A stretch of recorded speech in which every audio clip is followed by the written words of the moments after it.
Labrīt, dāmas un kungi! Esiet sveicināti augsti godātie viesi, prominences, un esiet sveicināti draugi un partneri domāšanā.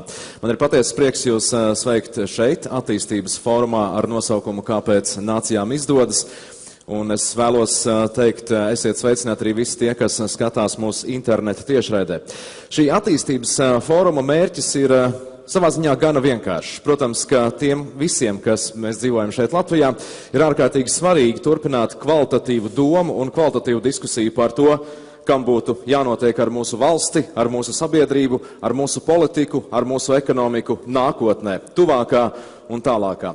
Nenoliedzami daudz diskusiju par to jau ir bijis līdz šim, bet jāsaka, šis ir tas brīdis, kad mums ir iespēja iegūt plašāku kontekstu un mazliet labāk saprast, kā tas izskatās globāli, atbildot uz jautājumu, kāpēc nācijām izdodas. Tas nozīmē šīs dienas laikā ar patiesi labiem un iedvesmojošiem runātājiem krietni vairāk un labāk saprast dažādu valstu piemērus, kas var kalpot mums par iedvesmas avotu, lai saprastu, kuras no mūsu idejām var būt kļūdainas, vai kuras no mūsu idejām, kas kļūdainas šķita sākotnēji, patiesībā var būt ārkārtīgi veiksmīgas. Es esmu Haralds Burkovskis, un pirms mēs sākam, es vēlos visiem atgādināt, tātad izmantot iespēju baudīt arī runu sinhrono tulkojumu. Tas nozīmē, es vēlreiz atgādinu visiem par iespēju vai vajadzību saņemt tulkošanas iekārtas. Izmantojiet pirmo kanālu, lai dzirdētu tulkojumu angļu valodā, un otro kanālu, lai dzirdētu sinhrono tulkojumu latviešu valodā. I just want to remind for those of you who are not convenient with the Latvian, please use your translation headsets and just switch to the channel 1 if you would like to find a translation within English, or choose the channel number 2 for a translation in Latvian. Thank you, and I wish you a fruitful day. Un šis ir tas brīdis, dāmas un kungi, kad man ir tas gods pieteikt atklāšanas uzrunai biedrības Latvijas attīstībai vadītāju, un tostarp vienu no šī attīstības fóruma idejas autoriem, Eināru Repšskungu. Sagaidiet ar aplausiem, lai būtu.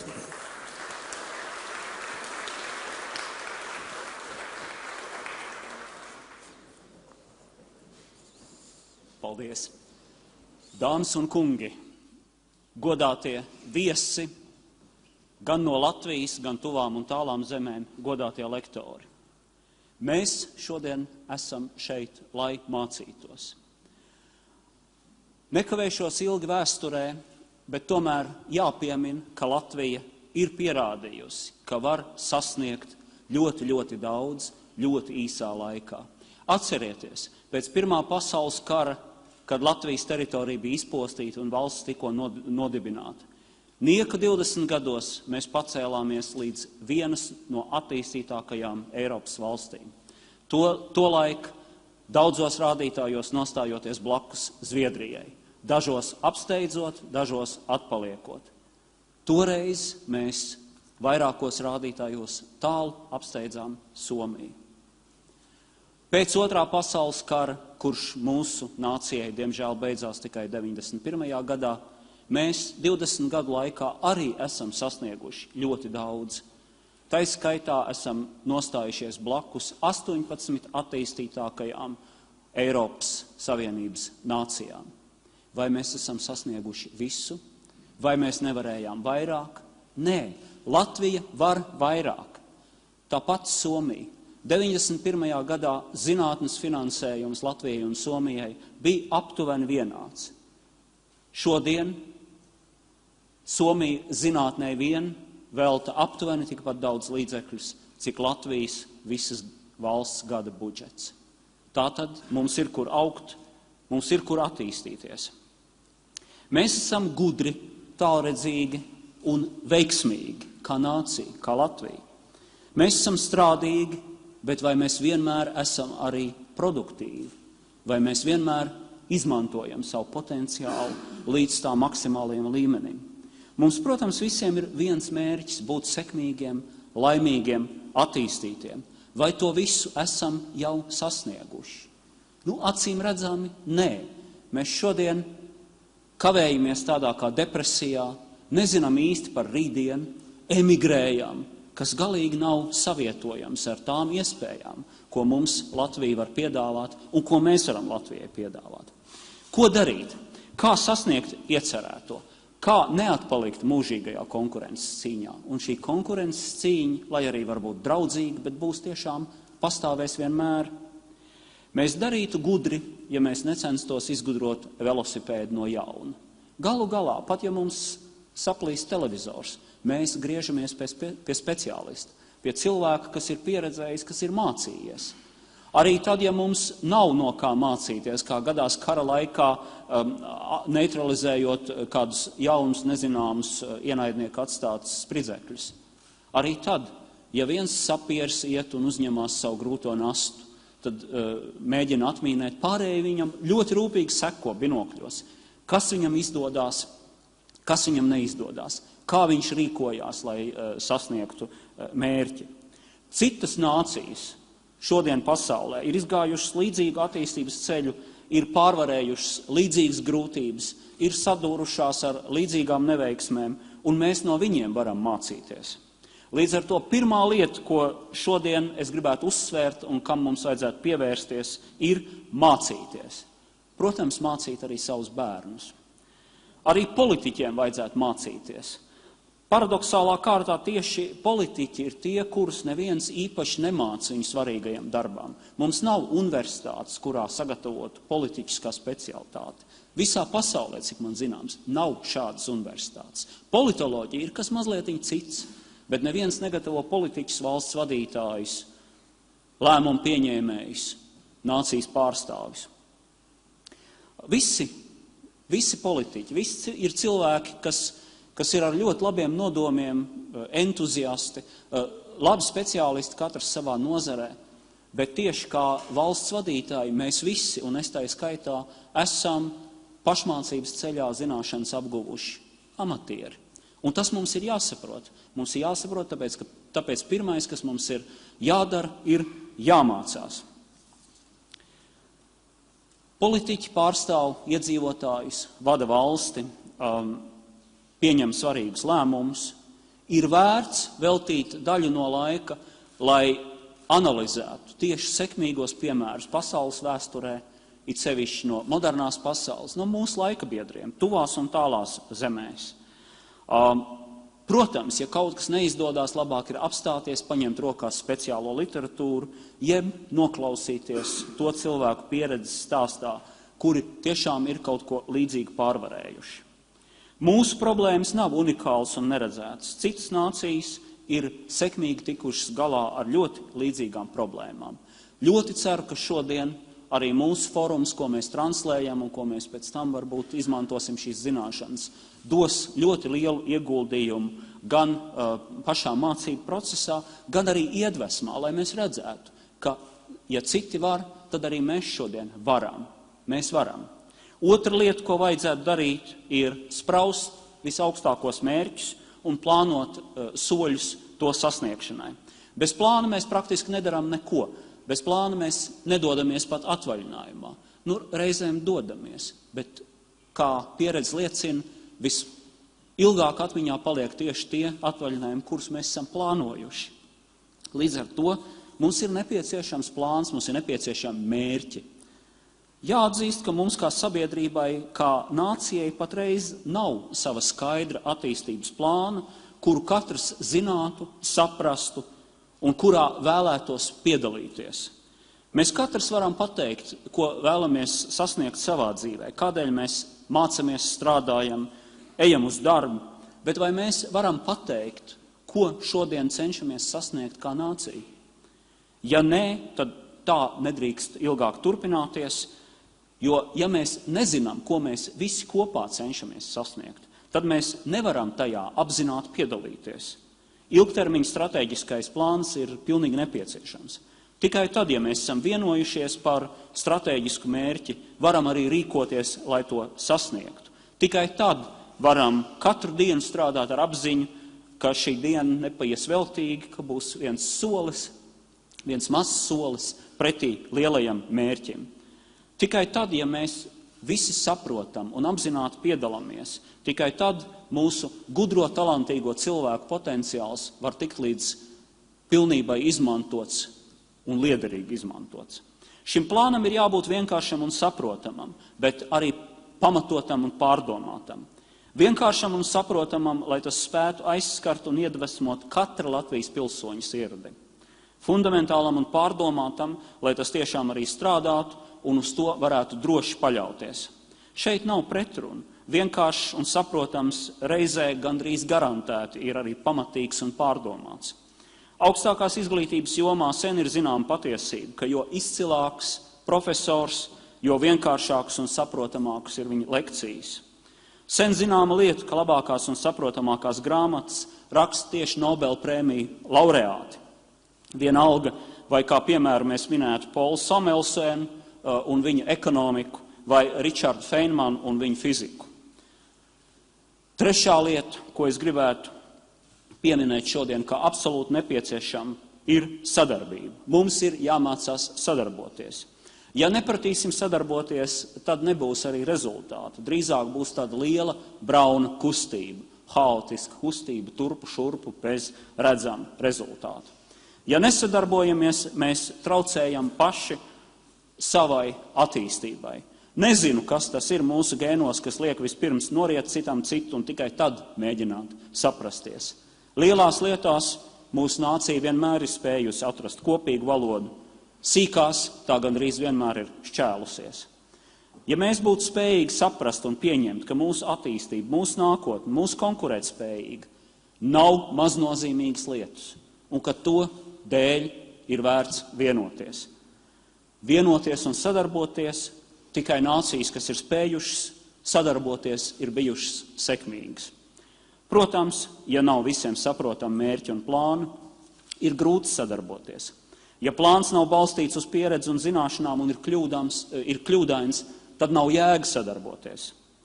Bet plānu var radīt, un plānu var radīt tieši balstoties uz pieredzi un zināšanām.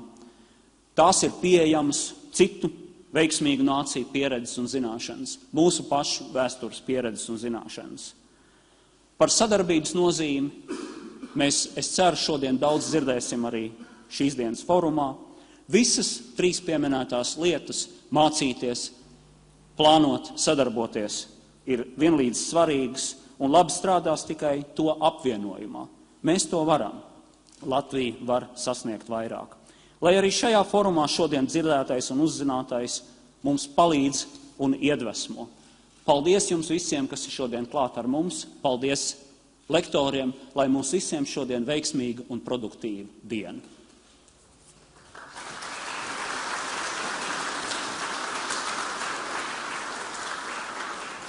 Paldies Repšas kungam par šiem ievadvārdiem mūsu viesiem un arī attīstības fóruma dalībniekiem. Ja man atļauts turpināt Repšas kunga izteikto domu, kas ir pieejams arī fórumam veltītajā žurnālā, kas atrodas jūsu fóruma mapēs, tad droši vien tie, kas ir ar biznesa izglītību apveltīti vai jau kad mūžā ar to saskārušies, zinās, ka plānu jau mums patiesībā labu nav trūcis nekad, bet jautājums par to, vai šiem plāniem pretī ir bijis mērķis, ko mēs ar to gribam sasniegt.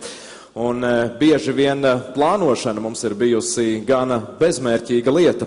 Un šis, jāsaka, ir tas brīdis, kurā mēs varam runāt par to, kas ir idejas, kas ir tas, kas patiesi aizrauta cilvēkus, kam viņi būtu gatavi noticēt un kam viņi būtu gatavi sekot. Tas faktiski ir tas, ko Repšas kungs mēģināja uzsvērt arī savā runā.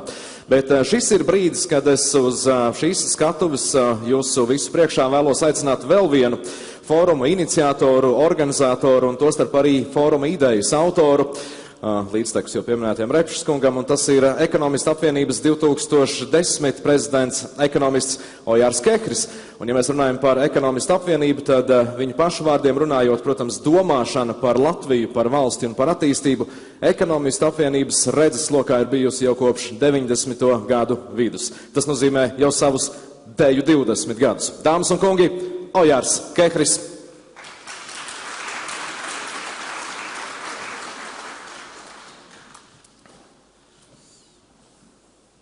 Paldies par pieteikumu, godātie fóruma dalībnieki, klausītāji. Kad pirms nedaudz vairāk kā gada es uzzināju par biedrības Latvijas attīstībai dibināšanu, izlasītās mērķus, tā skaitā diskusijas, ekonomiskās attīstības un domas veicināšana, nodomāju, mums ir uzradies konkurence. Konkurence vienmēr nāk par labu. Pēc kāda neilga laika biedrības dibinātāji aicināja tikties. Mēs tikāmies diezgan plašā lokā, un cita starpā radās arī šī ideja par fóruma organizēšanu. No savas puses, kā lektorus, mēs ieteicām sekmīgu valstu pārstāvjus, kurus mums līdz tam vēl nebija izdevies uzaicināt uz Latviju.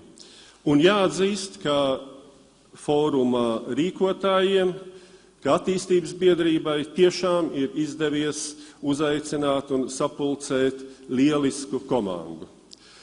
Tomēr pieminēšu, ka vienu, proti Stanley Fischeru, kuru mēs arī likām šai sarakstā, mums tomēr neizdevās izdarīt un dabūt uz Latviju šoreiz, bet ko mēs daudzi uzskatām apvienībā par vienu no labākajiem, ja ne labāko pasaules ekonomistu.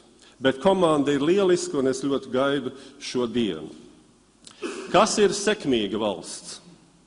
Iespējams, ka tāda, kurā cilvēki jūtas laimīgi. Nesen ir publiskots pasaules laimes ziņojums, ko ir atbalstījusi apvienotās nācijas. Un tajā ir vērtētas iedzīvotāju laimes sajūtas 156 valstīs. Un jāteic, ka visi uzaicinātie lektori nāk no ļoti laimīgām valstīm. Dānija šajā ziņojumā ieņem 1. vietu, Zviedrija 5., Somija 7., Izraela 11., Čīle 28. Vērtējot pēc tādiem kritērijiem kā veselība, stabila ģimene, politiskā brīvība, korupcijas apmēra, ekonomiskā labklājība un citus, Latvija pašlaik ierindota 88. vietā. Tā kā mums ir ko darīt un uz ko tiekties. Mēs zinām to, ka daudzi Latvijai valstiski svarīgi mērķi ir sasniegti. Proti dalība NATO, Eiropas Savienībā, Pasaules tirdzniecības organizācijā, OECD, Eirozonā. Un šobrīd mēs runājam par to, kāds tad varētu būt šis nākamais mērķis. Ko mēs gribam? Domāju, ir pienācis laiks izvirzīt dzīves kvalitātes mērķus. Proti, būt laimīgiem un drošībā, gudriem un bagātiem, dzīvot tīrā un sakārtotā vidē. Gribētos, lai Latvija ir paradīze senioriem un valsts, kur cilvēki vēlas un spēj uzturēt kuplas ģimenes. Gribētos visu un uzreiz. Bet, vismaz mēs ekonomisti zinām, ka tas, diemžēl, nav iespējams. Ne šeit, ne citur pasaulē, jo resursi ir ierobežoti laikā un telpā, un tādēļ ļoti svarīgi izdarīt pareizās izvēles.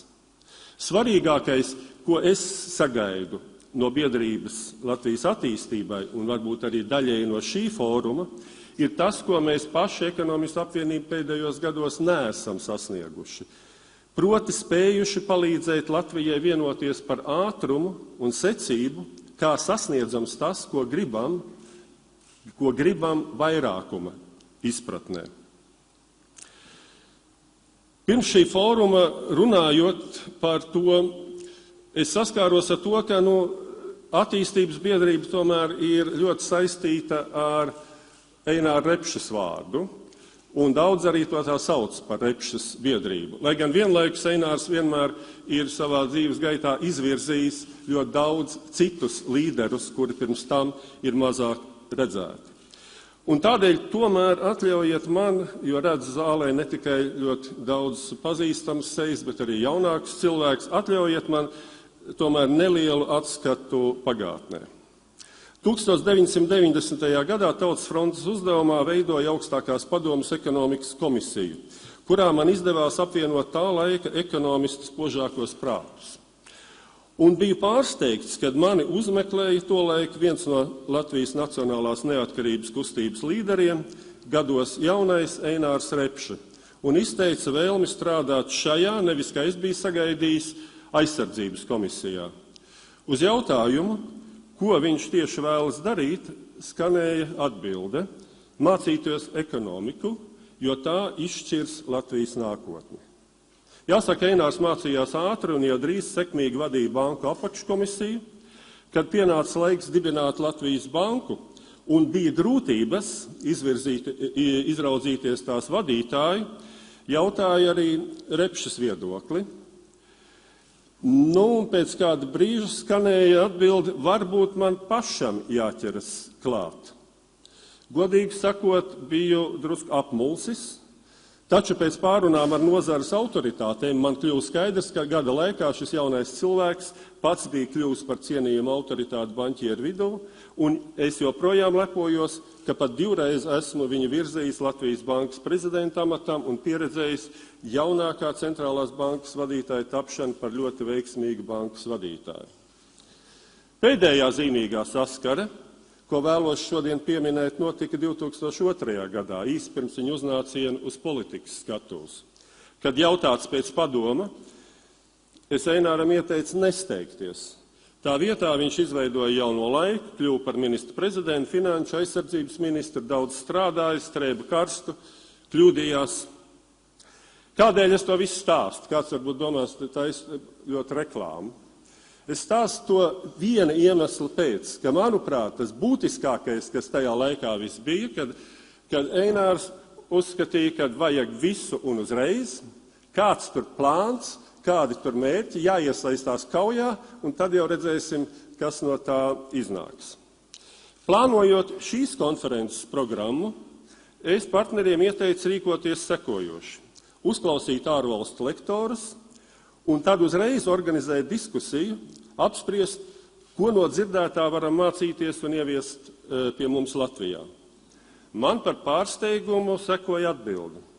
Ojār, nesteidzies, darīsim pareizi, soli pa solim, mēs biedrībā esam apzinājuši attīstības problēmas, tagad radām iespēju cilvēkiem dzirdēt sekmīgu valstu pieredzi, pārspriest to, un tad domāsim, kā doties tālāk. Es padomāju un sapratu, Einārs ir mainījies. Uzklausot šī fóruma lektorus, es tomēr aicinu ikvienu padomāt par to arī, ko mēs gribam sasniegt savā dzīvē. Vai tā dēvētais Izraēlas efekts jaunu globālu tirgu konkurētspējīgu uzņēmumu veidošana ir iespējama Latvijā? Kā saliedēt sabiedrību mērķtiecīgas attīstības vārdā? Un ceru, ka šis fórums būs vērtīgs pieturas punkts, skats no malas, uz to, kā ar svarīgākiem uzdevumiem tikuši galā citi.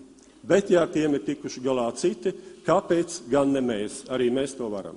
Paldies.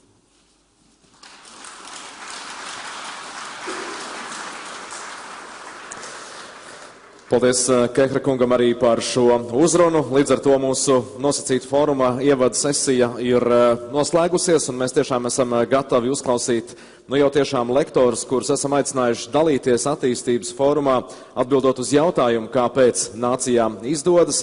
Un šis ir tas brīdis, kad es vēlos pieteikt mūsu pirmo runātāju, un tas ir rakstnieks, publicists, žurnālists, tostarp arī konsultants, kura vārds ir kļuvis slavens nevien daudzo viņa darbu pēc, bet arī jo īpaši izdotās grāmatas Startup Nation dēļ. Ja jūs atceraties, tad šī ir grāmata, kas pēc The New York Times un Wall Street domām iekļuva pasaules bestselleru pieciniekā. Jāsaka, šīs grāmatas autors šodien ir kopā ar mums. Jums visiem būs iespēja grāmatas eksemplāru saņemt arī šīs dienas laikā, protams, paša autora parakstītu. Savukārt, ja jums būs vēlme iegūt personisku ierakstu, tad, protams, jūs to varēsiet darīt jau fóruma otrās kafijas pauzes laikā bez 15:02. Dāmas un kungi, man ir tas gods aicināt uz skatuvi Saulu Singeru.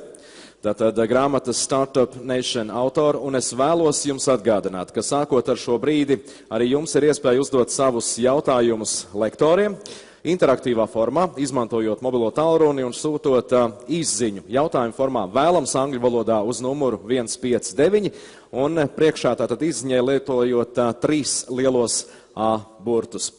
Dāmas un kungi, Sauls Singers. Kas nācijas padara inovatīvas?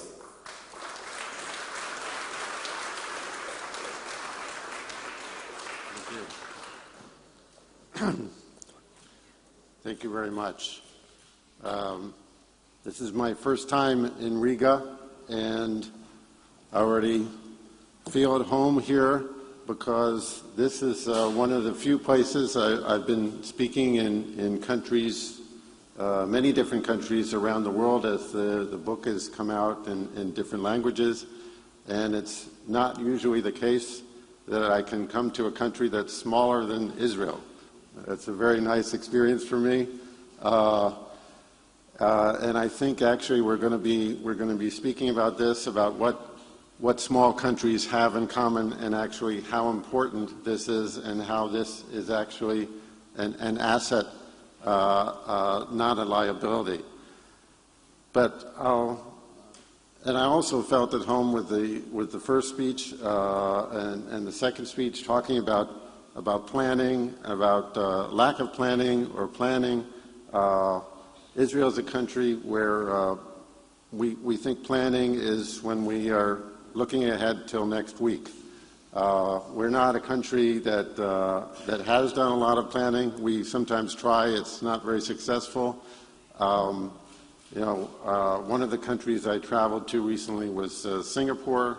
That's a country that goes from plan to plan, decides it's going to create whole industries and does that. That's a thing that we can admire in Israel, but we could never do.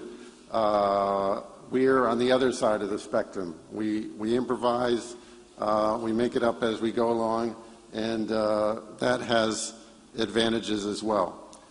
So I want to start out by what is Startup Nation? Why did we call it Startup Nation? Well, this map here, this is a screenshot from a website called mappedinisrael.com.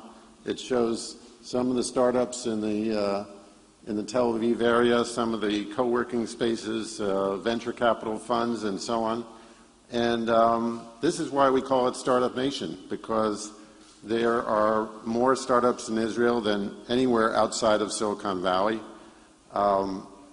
And perhaps more important, in terms of measuring the success of these startups, is the amount of venture capital that they've received.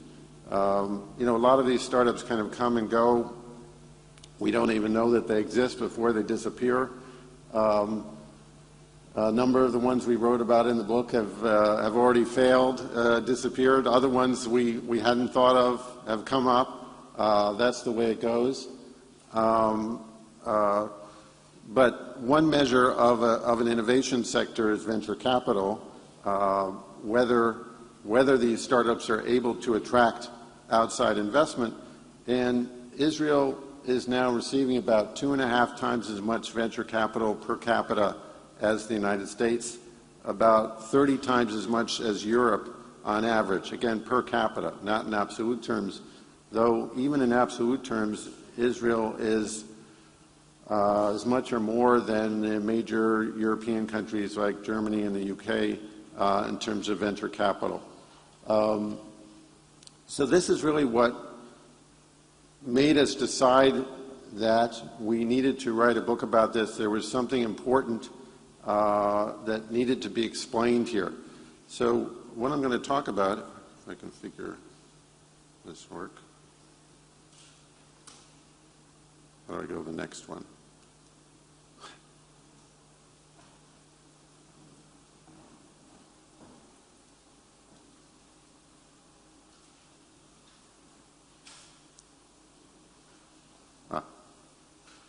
Okay. Thank you. So I'm going to try to talk about these things, maybe not in exactly this order, we'll see. But the first thing is, of course, what makes Israel innovative.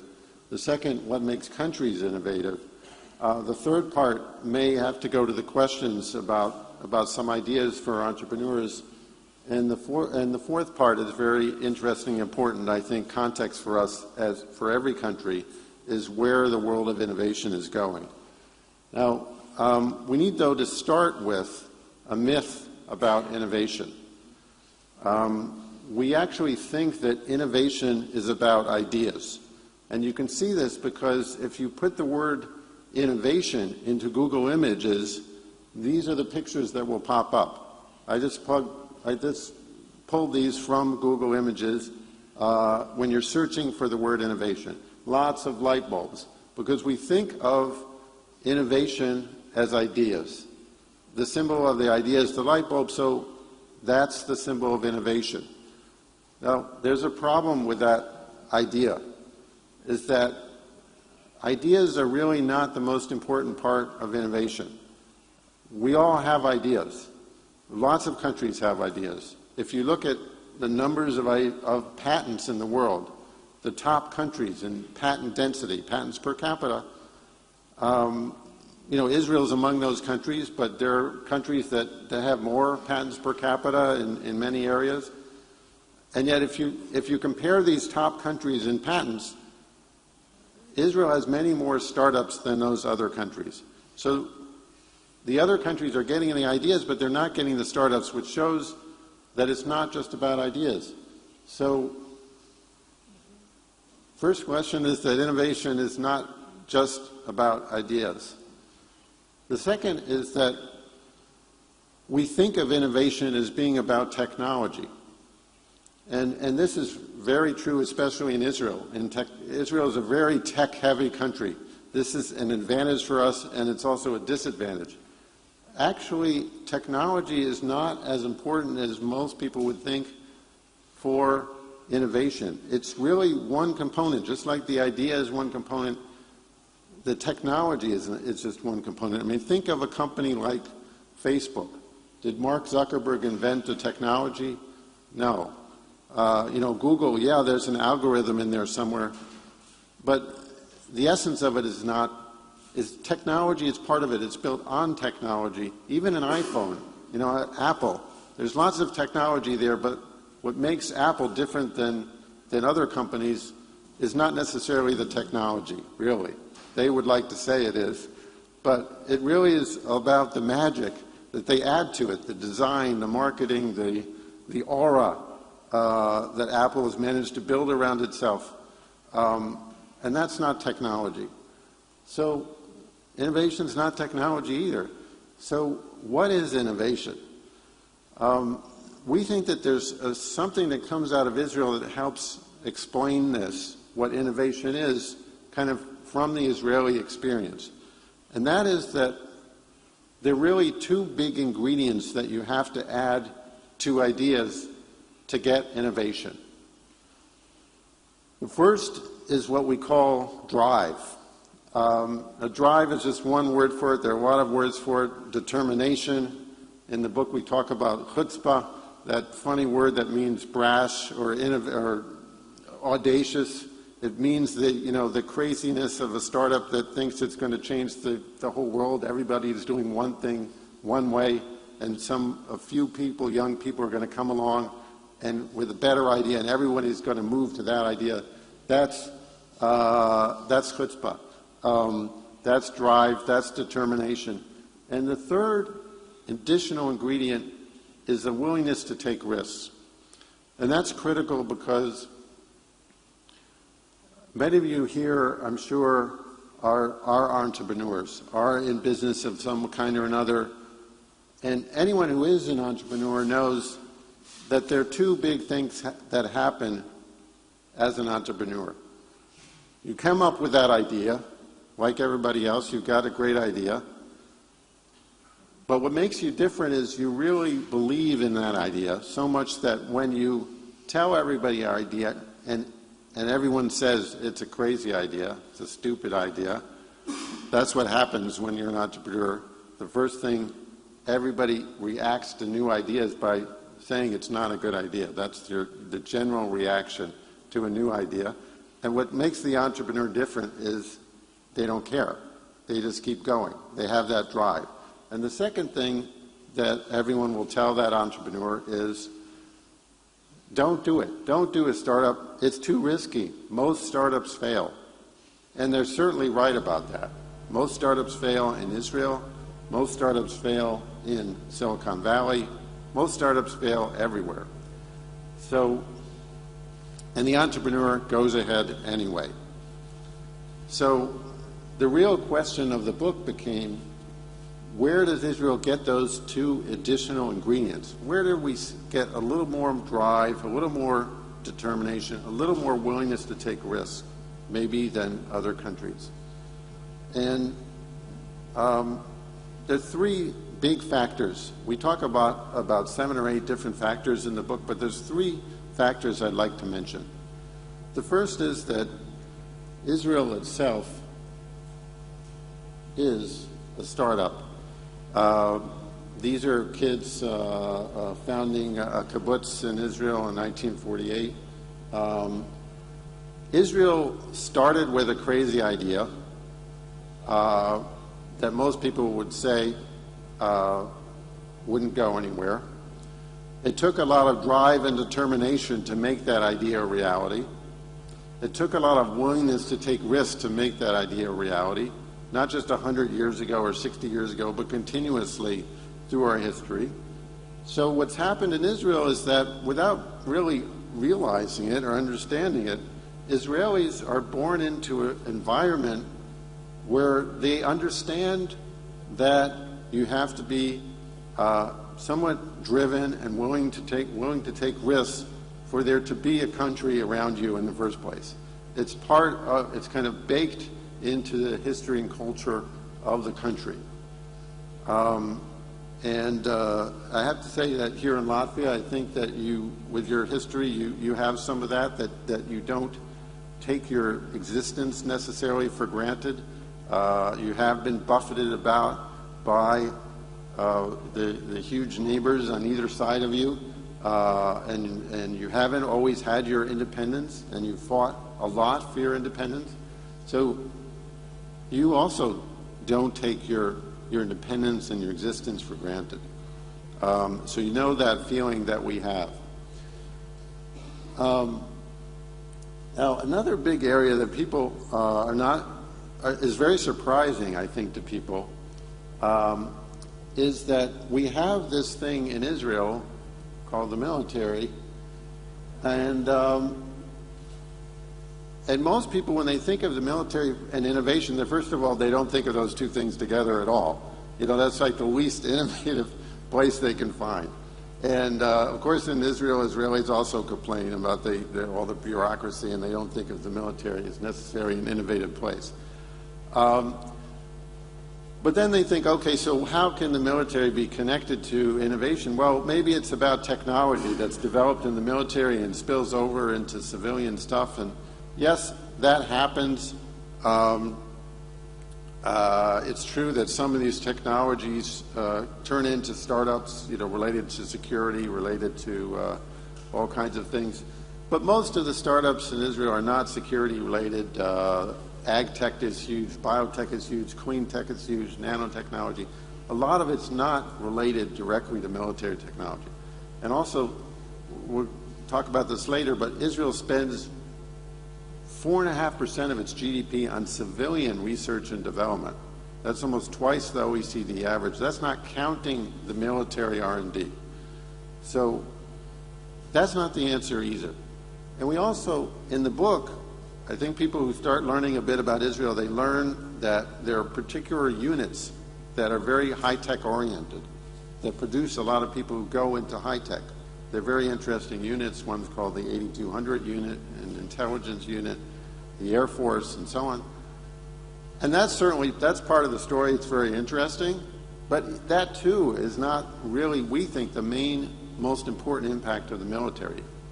We actually think the biggest impact is this, that it's become a third stage in life.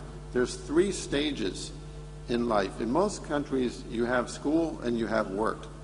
For Israelis, there's school and the army and work. This third stage in life that comes in there, 3 years for men, 2 years for women. And Israelis get things that they don't normally get in school or in work, like leadership, teamwork, how to work as a team. Really important. You don't learn that in school. You don't always learn it in work. Sacrifice. You're 18 years old, 19 years old. You think the world is all about you, and you realize that there's something more important than you in the world. You have to sacrifice yourself for your unit, for your country. You have to work towards a larger goal that's more important than you. And I would say probably the most important value that comes out of the military or skill is what I would call mission orientation. The main thing they teach you in the military is not really about technology or whatever it is you're doing. It's really what a mission is.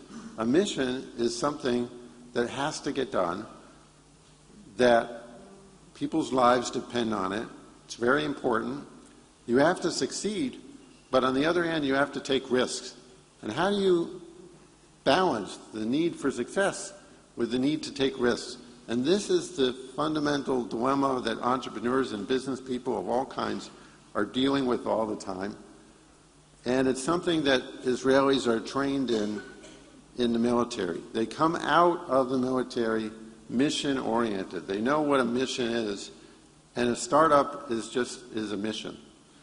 And a startup or any kind of business is, the whole thing is a mission, and it's made up of missions. You have to get things done.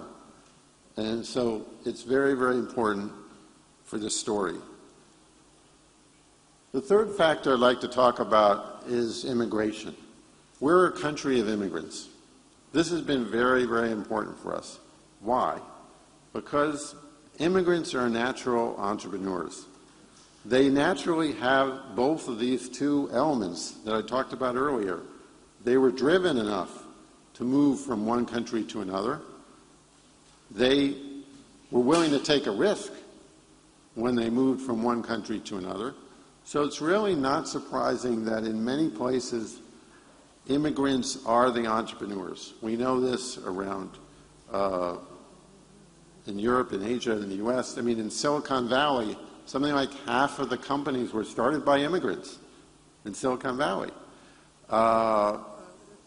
So immigrants are kind of self-selected wherever they go to be entrepreneurs. And Israel is a country of immigrants. Everyone there, almost, is either themselves an immigrant or their parents or their grandparents.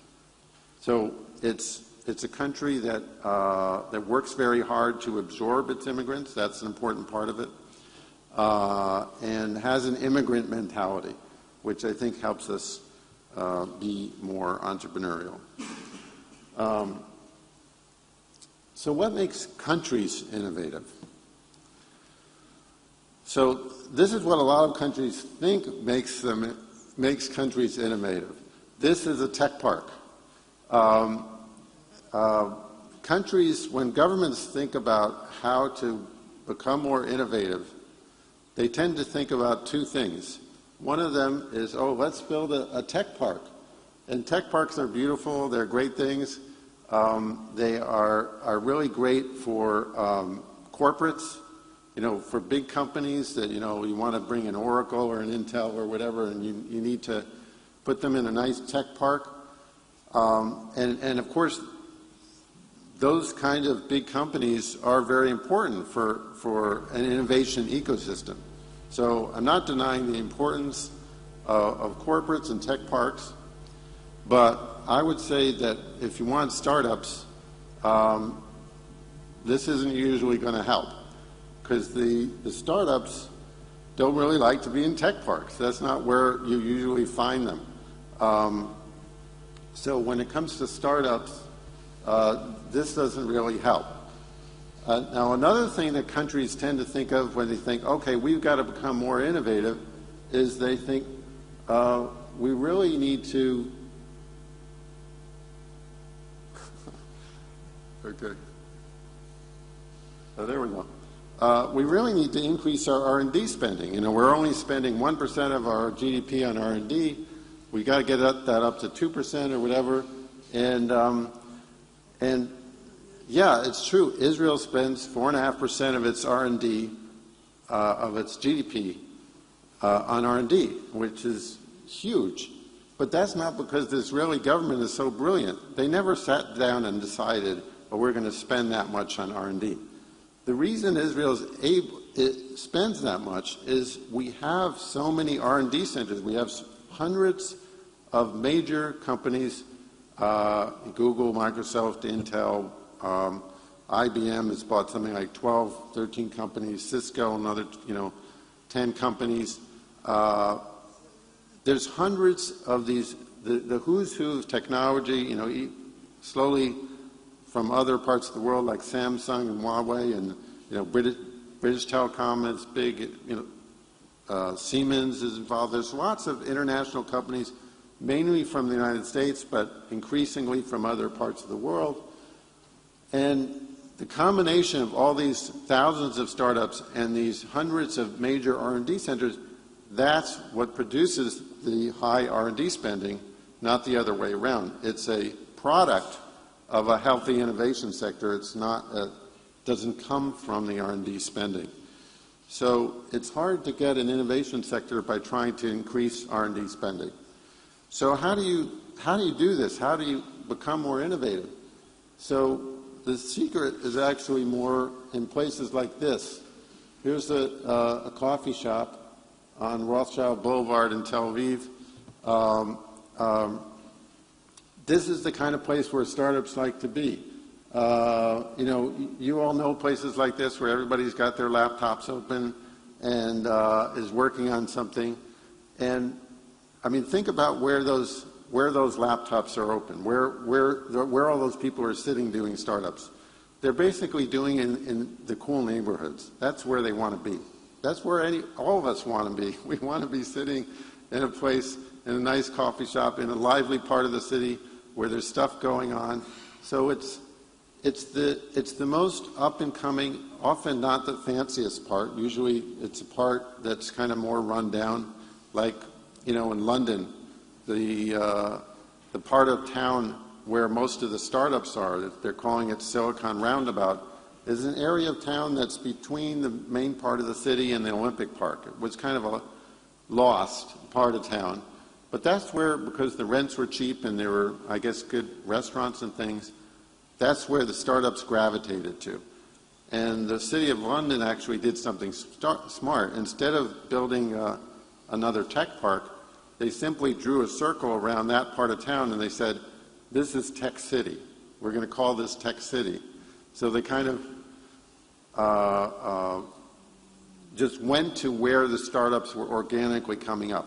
And that's a nice lesson. That's a good way to do it is, again, I think you want to promote innovation, pay attention to where the startups are coming up organically and try to draw a circle around that, try to accelerate that, try to encourage that in whatever way you can, which is usually more a matter of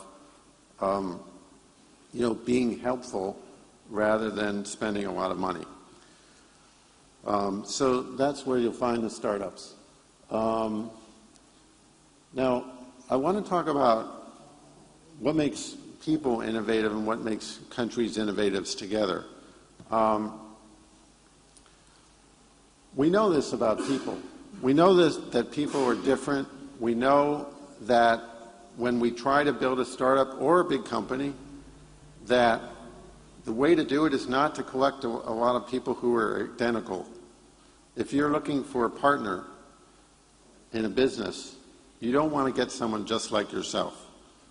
You want to get, or let's say you're an investor and you're looking at startups. What kind of startup are you going to invest in? Well, all investors say we don't look at the business plan. We look at the team. We want to see someone who's great at technology, another one's great at business, another one's great at marketing, another one's great at design. We want to see a team of really strong people that complement each other, that are built on their differences. So we know this when it comes to people, we know it when it comes to companies, but we don't really think this way enough when it comes to countries. Countries are also different.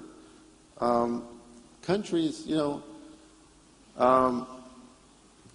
like people, have strengths and weaknesses. And the hard part of this is that we're not aware of our own strengths. We're kind of blind to our own strengths. I find this in Israel as well. For example, in Israel, Israelis are Shimon Peres, the president of Israel, used one word to describe Israelis that we use in the book. He said, Israelis are dissatisfied. They always think that there's a better way to do things, and they're always complaining about the way things are, and they want to do things better. Now, so the big complaint that Israelis have about themselves is they say, why we only do startups? Why can't we build big companies? Where's our Facebook? Where's our Instagram? In the book we talk about where's our Nokia, actually, for many years was what Israelis said, because Nokia was a symbol for Israelis of a huge successful technology company coming out of a small country. So Israelis complain. They say, why, we're only good at startups. And I've been traveling around the world, and I wish Israelis could see this, because everywhere I go, they say, where are our startups? Why can't we do startups? They don't even say, why can we do big companies? They assume they can do big companies. They assume that they can build companies that we can only dream of. Like when I was in Spain, of course, they were complaining about the lousy economy, the high unemployment, about all kinds of things. They're not entrepreneurial. They don't like to take risks, and so on. Meanwhile, I go back to Jerusalem, and to go into Jerusalem, you drive underneath a beautiful bridge designed by Calatrava, the Spanish architect. We go shopping in Mango and in Zara. Spain builds huge construction and real estate and all kinds of businesses that we could only dream of. We have no idea how to do things like that. But in Spain, they don't realize those are strengths. They don't realize that not everybody can do that. So we really have to learn how to kind of understand our own strengths, identify our own strengths, and build on them.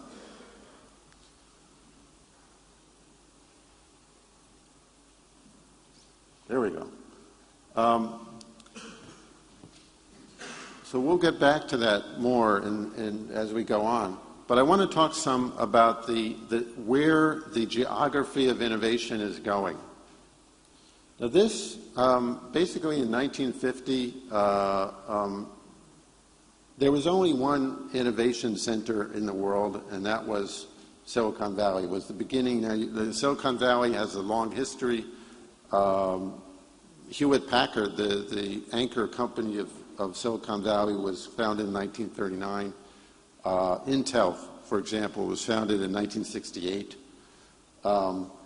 So Silicon Valley has been coming up over the last 50, 60 years and has become the core innovation sector of the world. And for many years was basically the only innovation sector.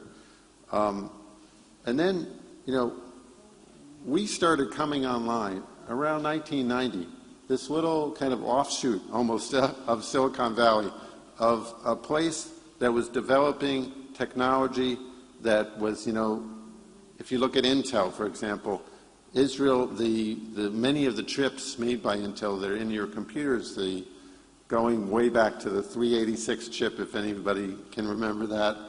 In fact, even the original 888 chip was designed partly in Israel. The 386 was designed and built in Israel. The Pentium, also the Centrino. A fascinating story in the book about how Israel was a critical part of Intel and many other companies. So Israel actually became a place that was developing some core technologies that ended up in your computers, in your mobile phones, in lots of things through big American companies. And we started becoming a kind of satellite innovation center of the world. And then something amazing is happening right now. And this has really struck me personally as I've been traveling around the world. Everywhere I go in the last few years, there are startups coming up. And we're moving into a world that's more like this. And this is really very, very important for us to understand for all of us to understand. Even Israelis, I think, don't fully get this, that we Israelis are very Silicon Valley, American market oriented. And we need to understand that the world of innovation is about to explode.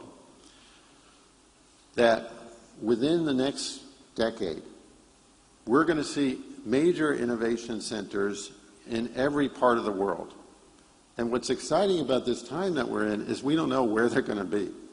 We don't know who's going to be the leader in Asia. We don't know whether, Vietnam is going to be huge, or whether Thailand is going to be huge, or whether it's going to be Korea, or or in Africa, is it going to be Kenya, or is it going to be South Africa? In Israel shows that it's not necessarily the biggest country. We're in the ball game, even though we're a tiny country. You wouldn't necessarily predict, based on our size, the size of the economy and so on, that Israel would be an innovation leader. And the same goes, I think, for Europe, for South America, for Africa, for Asia, is that there are going to be major innovation centers in each area, and we don't know who they're going to be. The game is on for all of us, I think, and it can be anyone. And I think for us to become innovation centers, we have to be aware of this world. We have to be aware that the world is shifting from a place where everything comes from Silicon Valley, which is we don't realize how much we think everything comes from Silicon Valley, because it's clear why we think that, because the major companies that are defining us, defining the world of tech and innovation now, they're basically 5 companies, Apple, Google, Facebook, Intel, Microsoft.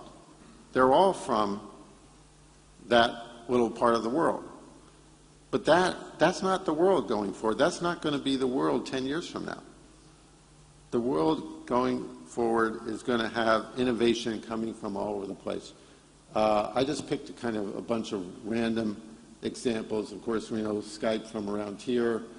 Angry Birds are also from around here, from Finland. Waze is from Israel, was just bought by Google for $1 billion, a navigation thing. This is just a few random startups that coming from Israel, just to give you an idea of things. Basically, what I want to illustrate here are startups that came from any of these startups. They became or are becoming global. They're tackling global problems, but where they come from is random. Why did Skype have to come from Estonia? Why did Angry Birds have to come from Finland? It could have come from anywhere. Why did Waze have to come from Israel? Orcam is this new little startup that's using computer vision to help blind people read. Like they can walk around the street and they can read a bus, the number on the bus, or the sign, or a newspaper, or a bottle of medicine.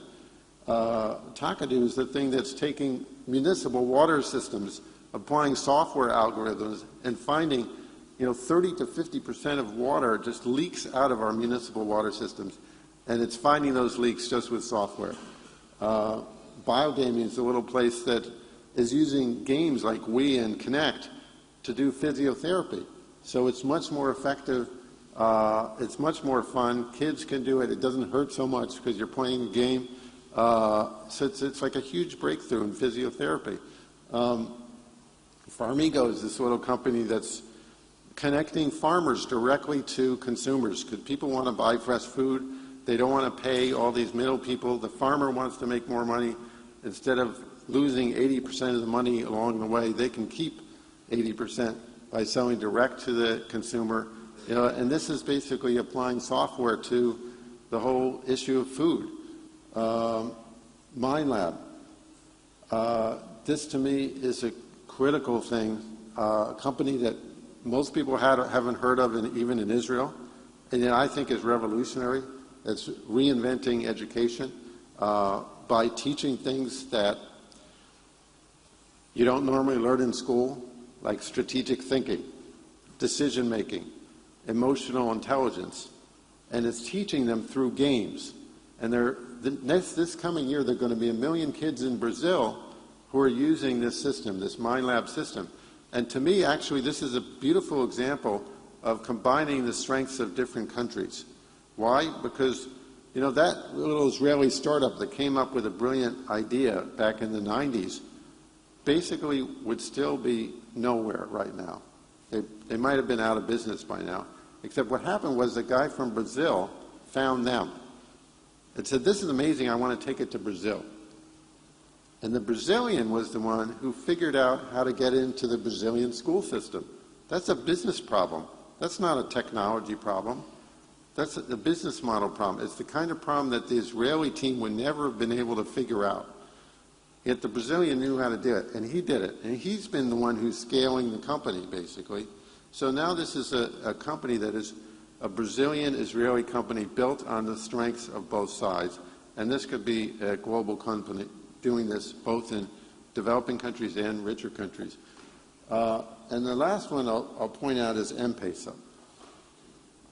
I think this is critical to understand the new geography of innovation. Because, you know, I was in Kenya a while back, and I was there for a meeting at a resort that was 20 minutes flight by small plane from Nairobi. It was in the middle of nowhere, you know, sitting on the edge of the Rift Valley, which it was funny to be, you know, in Kenya, the Rift Valley goes all the way up through Africa and then into the Dead Sea that's right by Israel. So here is at the other end of the Rift Valley, very, very far away from Israel. And I had 1 hour to do a safari. And my guide was a guy named Solomon.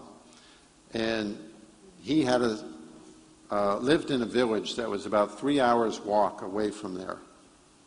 He had never been to Nairobi himself, let alone outside of Kenya. He didn't have any electricity in his village. He didn't have any bank account or credit card. But he had a cell phone, and he had coverage where he was. He could make calls. It wasn't, you know, it wasn't a fancy iPhone like this, but it was just a simple phone. But he had 2 SIM cards in the phone, and actually I noticed there were ads in Kenya for phones with 4 SIM cards in the same phone. That was kind of unusual. But so he had 2 SIM cards in his phone because everybody has lots of SIM cards, so you have cheaper calls to, you know, to each company. He had Airtel, and he also had Safaricom. He had to have Safaricom because Safaricom had something called M-Pesa. And M-Pesa allowed him, with his simple phone, feature phone, to buy things, to move money by text message. He could get paid, he could buy something on the street, he could pay, you know, move money to his family. Instead of carrying around, just a few years ago, people would carry around piles of cash on buses for hours. Now they just send it around by text message. And most of the economy is going through M-Pesa. Now, I have this iPhone, and all I can do is pay for parking with this in Startup Nation. I can't do what Solomon can do in Kenya with his text messages, and you can't do it here either.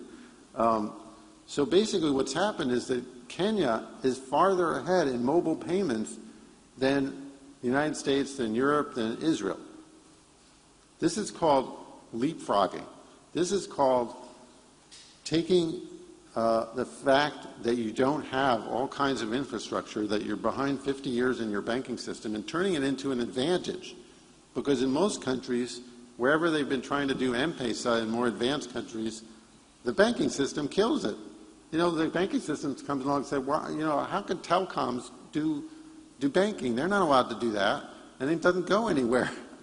So, you know, I think that this kind of leapfrogging is going to happen in a lot of areas. It's going to happen in education, where kids who don't have schools and don't have teachers are going to be able, over the internet, to teach themselves how to code, how to do anything, and maybe do a better job of teaching themselves than we do in our universities. So there's going to be a huge leapfrogging in education, I think. There's going to be leapfrogging perhaps in infrastructure, where some countries are skipping landlines and going direct to cell phones. That's happened.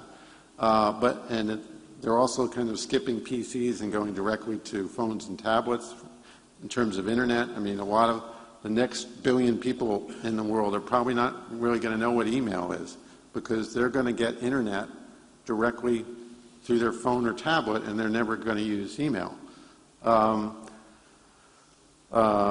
So, you're going to see this kind of leapfrogging everywhere, and what this means is that more and more the startups that are going to grab our attention are going to be from somewhere else. They're not going to be from Silicon Valley. They may not be from Israel. And here in Latvia, you have to realize that this is the game that we're all in.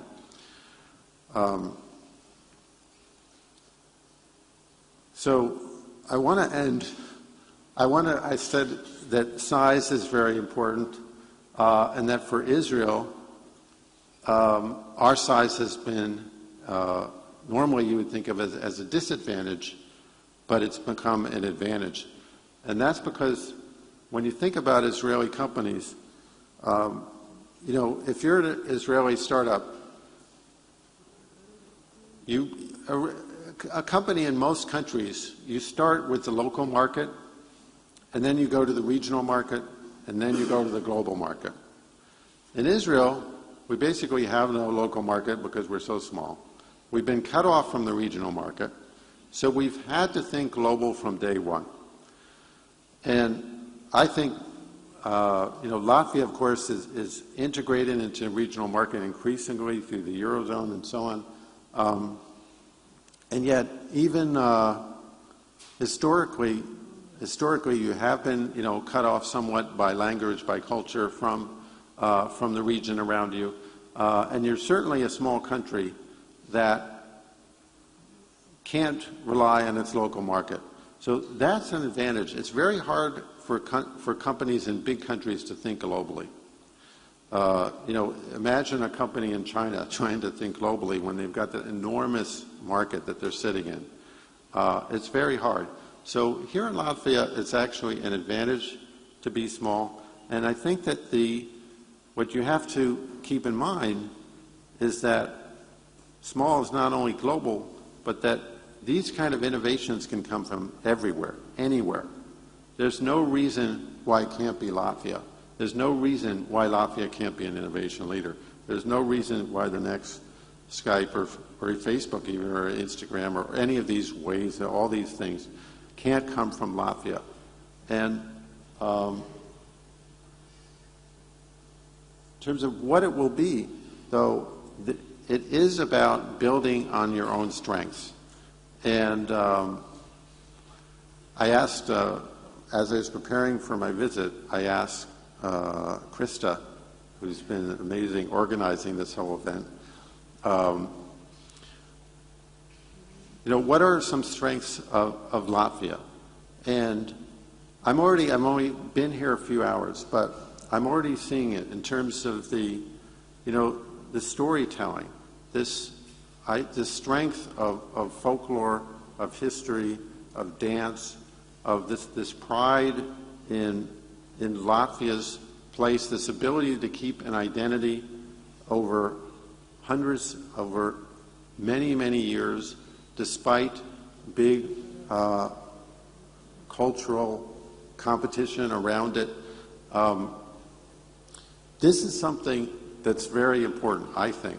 It's been very important for Israel, this kind of national sense of national purpose, sense of national mission, sense of national identity, is that this kind of ability to tell your own story, to preserve your story, to build on it, I think that's a very important thing to build on. I'm not saying that all the successful startups coming out of Latvia will necessarily be, built around folklore or something like that. But I'm saying that these kind of cultural, historical things, don't ignore them. Don't assume that everybody has them. Build on them. They're very, very important. With that, I'll leave it, and I'm happy to take some questions. Thank you.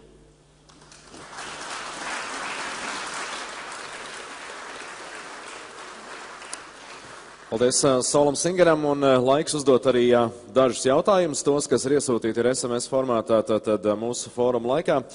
So let's take a look at the questions that has been sent in via the SMS. And the first one, do you think that Israel would be so successful even if it would be settled in Uganda? The first Herzl option. Okay. Yeah. I don't think I've ever gotten that question. That's good. I like that. So the question is whether we would be as successful in Uganda. I don't think so. It's not because Uganda is not a great place or Africa is not a great place.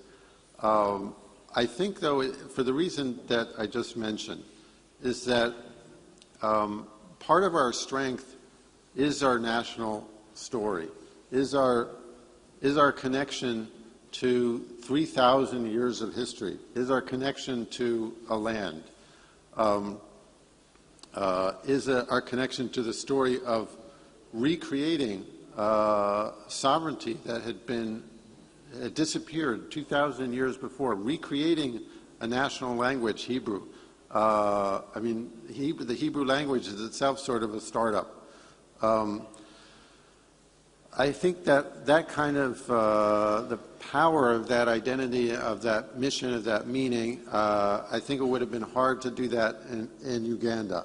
I think if we were in Uganda, it would have been more like just another country.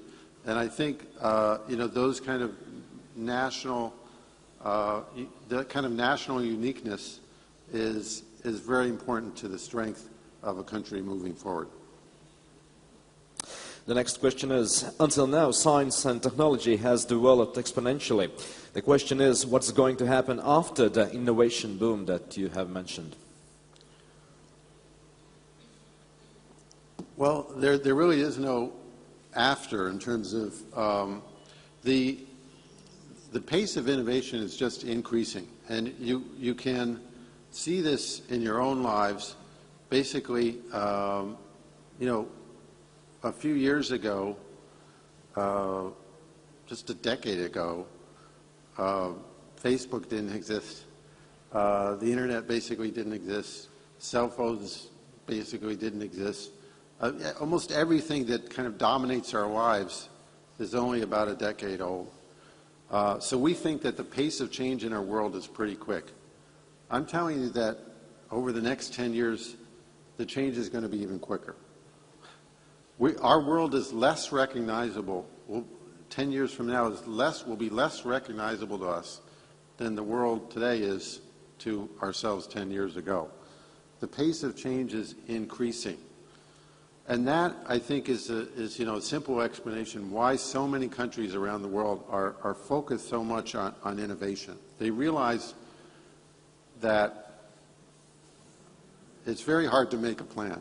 It's very hard to you have to be able to improvise, to change, to move quickly, to adapt, and you have to be in this game of innovation. But I want to say, and this is actually one of the most important things, I can't believe I left it out, that one of my major messages is while there are certain things that I think it's great for countries to take from Israel. There's certain ideas that we've done in terms of promoting venture capital, in terms of tech transfer, how to do that, that are applicable to other countries. But by and large, our story is very unique. It's very different. We don't advise anybody to go into the military. We don't even want to do it ourselves. We don't. Our story is very different. But that doesn't mean that it's not relevant to other countries, because I think that it's not about doing it like Israel. It's about doing it like Latvia. It's about doing it in your way that's based on your own history, your own culture, your own strengths, which are going to be different than ours. And that's beautiful. And in fact, that leads to the real opportunity, which is not for every country to try to copy the countries that or try to overcome all of its weaknesses. We can try to overcome our weaknesses, like Israel can try to build big companies even though we're not good at it, and maybe we'll get better at it. But probably the more productive thing for us will be to partner with countries who are good at building big companies, which is one of the big things we've been doing. That's what this ecosystem with the big corporates and the R&D centers is. It's combining what big companies are good at, which is scaling up, and what startups are good at, which is the initial innovation. So for other countries, it's the same thing. The power is in combining strengths across countries. I think this is the huge untapped power of our world. And so what we want to think, I think, as countries is, how can Israel and Latvia work together? How can we combine our strengths? How can we build on the things that you're better at than we are? And how can you build on things that we're better at than you are? Rather than everybody trying to do everything and relying on that as the only strategy. Thank you. And someone from the audience would like to use your consultancy and get advice directly from the stage. Just please name the 3 most important things that Latvia must do to boost innovations. Simple question and simple answer. Yeah. So, in addition to everything I just said, I would just add something else that countries can do that they don't always think of. Again, many countries think of, when they think of trying to promote innovation, they think of tech parts and R&D spending. But probably the most important thing that they can do is to stop doing the things that are giving entrepreneurs headaches. Because what happens is, and I'm sure there are people in this room who could give you a list of things that drive them nuts, that the government is doing from a tax policy perspective, from a regulation perspective, from all kinds of things that are making their lives more difficult. One of the most powerful things that governments can do is simply talk to the entrepreneurs, identify the obstacles that they say are stopping them, try to remove those obstacles. It usually doesn't cost anything to do that, but that is usually more important to the entrepreneurs than money. They can get the money if they got a good idea, and they'll get the financing. What they really need is for some of the burdens on them, and they'll overcome the burdens even if they're not removed, because they're entrepreneurs. But if you can remove some of these burdens, you will help your innovation sector. So I think that in addition to the idea of combining strengths, in addition to the idea of recognizing organic growth of startups and maybe making more coffee shops than tech parks, that's a good thing that countries can do to promote their innovation sector. Okay, and probably the last one. Actually, it has been sent in via the social networks just already a few days ago and just before our forum. In your book, you posed an idea that one of the main reasons for Israel's success is the compulsory military service, which gives not only a great set of technical skills, but also helps develop personality, determination, and ability to work in a team. Like you said, the mission. And so, someone would like to ask you if you think that it's a model where the military services are compulsory but helps you later in life by making it easier to get into universities or get a job. Would it be suitable for other countries, such as Latvia too, and help in the development process of our country too? Right. So the short answer is no.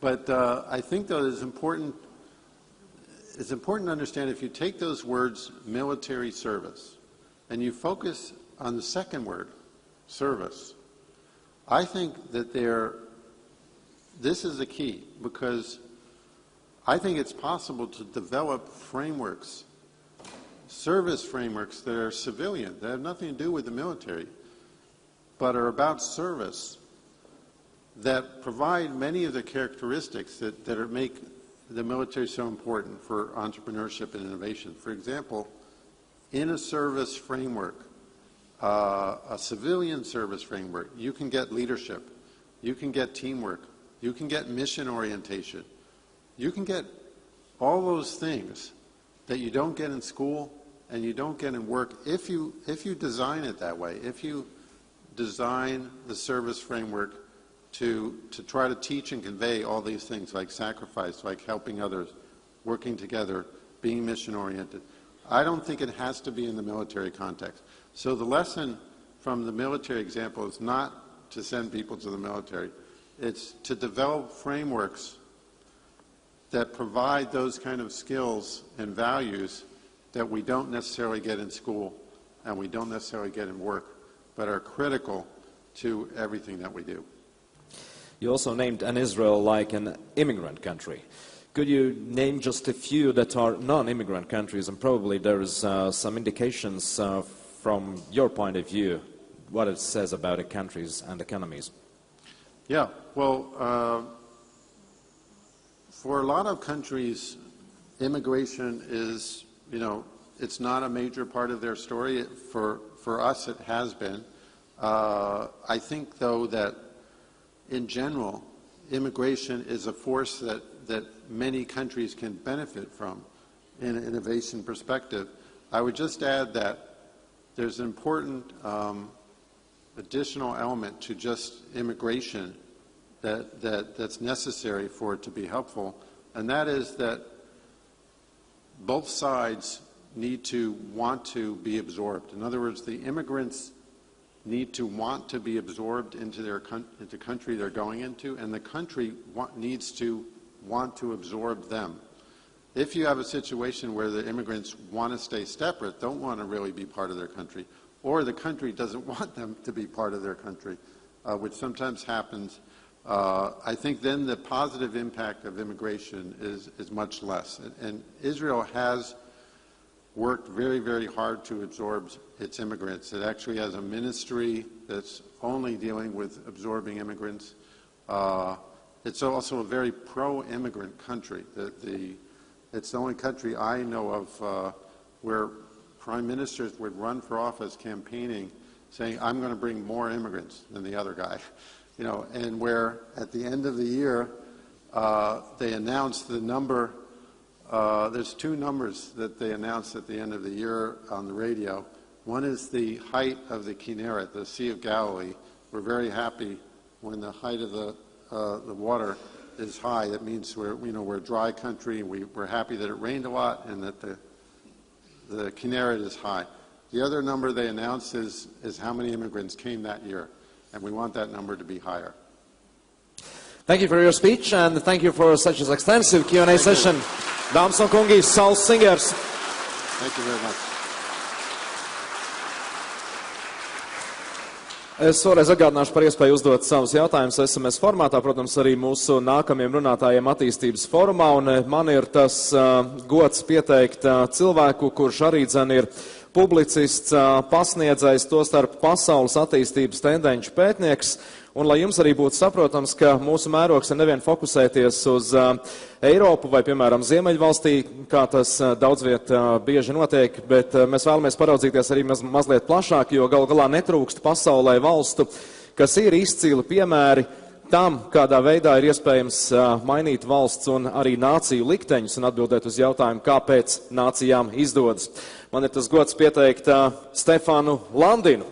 Un viņš, acīm redzot, ir gatavs stāstīt par to, ka galu galā mēs saprotam, ka nav unikālas formulas un receptes, kas būtu piemērojamas visām valstīm vienādi, jo pasaule nav viendabīga vai koherenta. Ir miljons un viens apstāklis, kas katrā vietā būs unikāli. Tajā pat laikā ir piemēri, no kuriem mēs varam mācīties. Stefans Landins, pārmaiņas pasaulē, unikāli progresa piemēri. Sagaidiet ar aplausiem.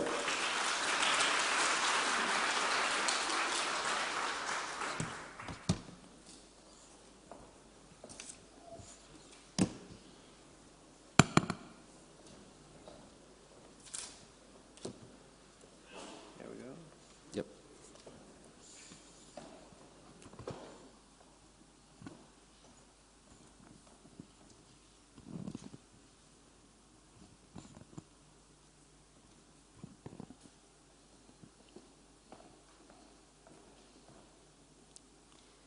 Thank you so much. Thank you for the invitation. It's really great to be here. My name is Staffan Landin. I work mostly in Sweden with data concerning global development.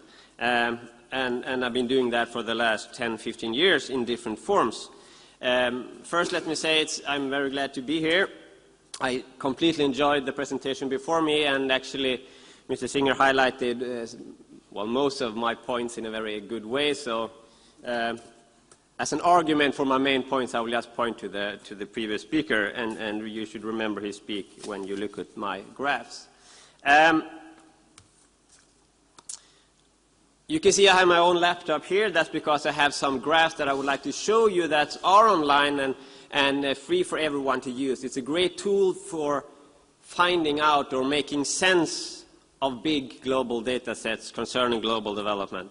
That's my background at the foundation Gapminder, formed by the Swedish professor Hans Rosling. Gapminder was, well, not Gapminder, but the software was acquired by Google also for 5 years ago, and now they have developed their own version of this, so you can finally look at global data set without being being a statistician or studied global data sets for a long while. I'm going to show you what that is about. I thought we should take a step back, that was my point, and look at where global development has been greatest. Where do we find success stories? Where should we look? How should we look? What is the world going to be like in the next 10, 15, 20 years? What do we expect? Because it's when we plan the future, when we see what actions we should take, we should obviously plan for the future that we think will be there, not the future that we know was there 20, 40 years ago. This area of global development is one of the areas I think that is very, very compelled, where we have a lot of preconceived ideas instead of using fact-based worldview. For very obvious reason, and very good reason, very normal reasons, and these preconceived ideas about the rest of the world is all obviously very different from country to country. If we start to look at the world 200 years ago, this was the situation. This is a Gapminder graph. On one axis we have GDP per capita. On the other axis we have a health indicator. One of the most common one we use to measure health globally is life expectancy. There's so many others. Life expectancy is a good one. It captures health in a country rather largely, and it collects very many different indicators of development. So this was the situation 200 years ago. There were no countries in the world with a life expectancy over 40 years of age. Poverty and high mortality rate, high child mortality rate was the norm. And you can see that in today's value, the GDP per capita for the most countries was very, very low as well. So there were no rich countries, and there were no healthy countries back 200 years ago. And obviously, and back then, actually in the beginning of this century, we turned 1 billion people. So it took the whole human history from the start, from the Big Bang actually, to form 1 billion human beings on this planet. Now the world looks completely different. There's no country down in that corner anymore, and we are 7 billion people. The last billion people took 12 years. In the beginning of the 90s, we were 5 billion people. Now we're 7 billion. It has gone faster and faster up until now. But that's when you need to look at the facts and look at where the global data set is changing, and it's changing rapidly. Because if we just extrapolate this trend, which many people do, we would be dead in 30 or 40 years. But luckily, we are smarter than that, and we have seen greater progress than that. So this is the situation today. This is the world map that we use, but instead of north and south, we have money, and instead of, health, and instead of east and west, we have economic development for different countries, GDP per capita in purchasing power parity. We think that this map should, if not exchange the geographical map in schools, at least be a great complement, because this teaches a whole different things than the geographical map, obviously. As I said, my background was here from Gapminder. This is Professor Hans Rosling, who formed Gapminder to Actually, it was also an innovation. He and his son made this computer software that explains the world. Now, this is only one way of showing world development, and the visualization of these global big data sets has seen a remarkable development over the last few years. I mean, when I worked at UNDP, trying to explain the world, we only had the tables. And still, to try to explain the world with basic numbers, people think is pretty boring, and it's hard for us to reach out through media with that kind of information, especially positive information when the world is moving in the right direction.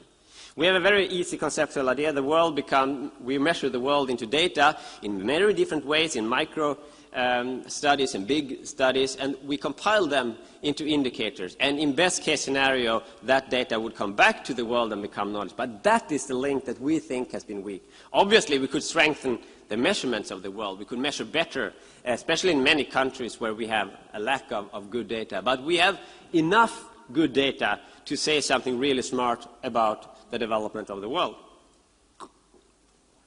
And we have to use that data.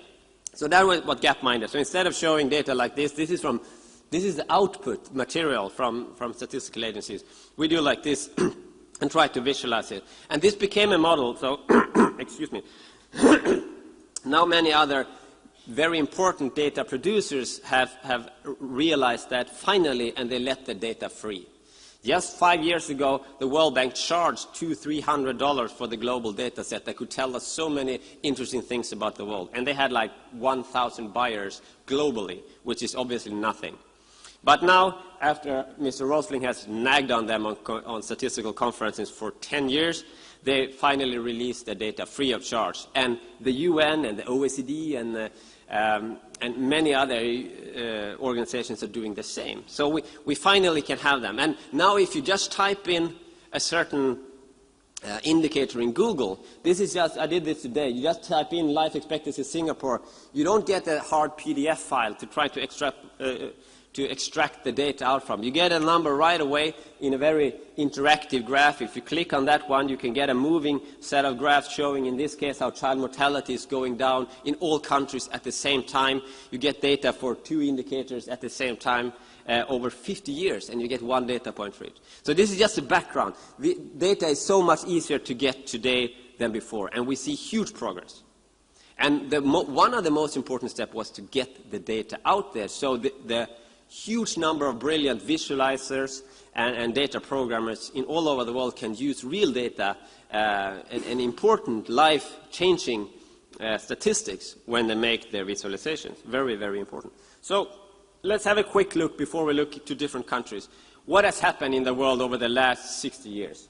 Now, you see on this graph, I don't show economic development yet. I pick out 2 very important indicators in life.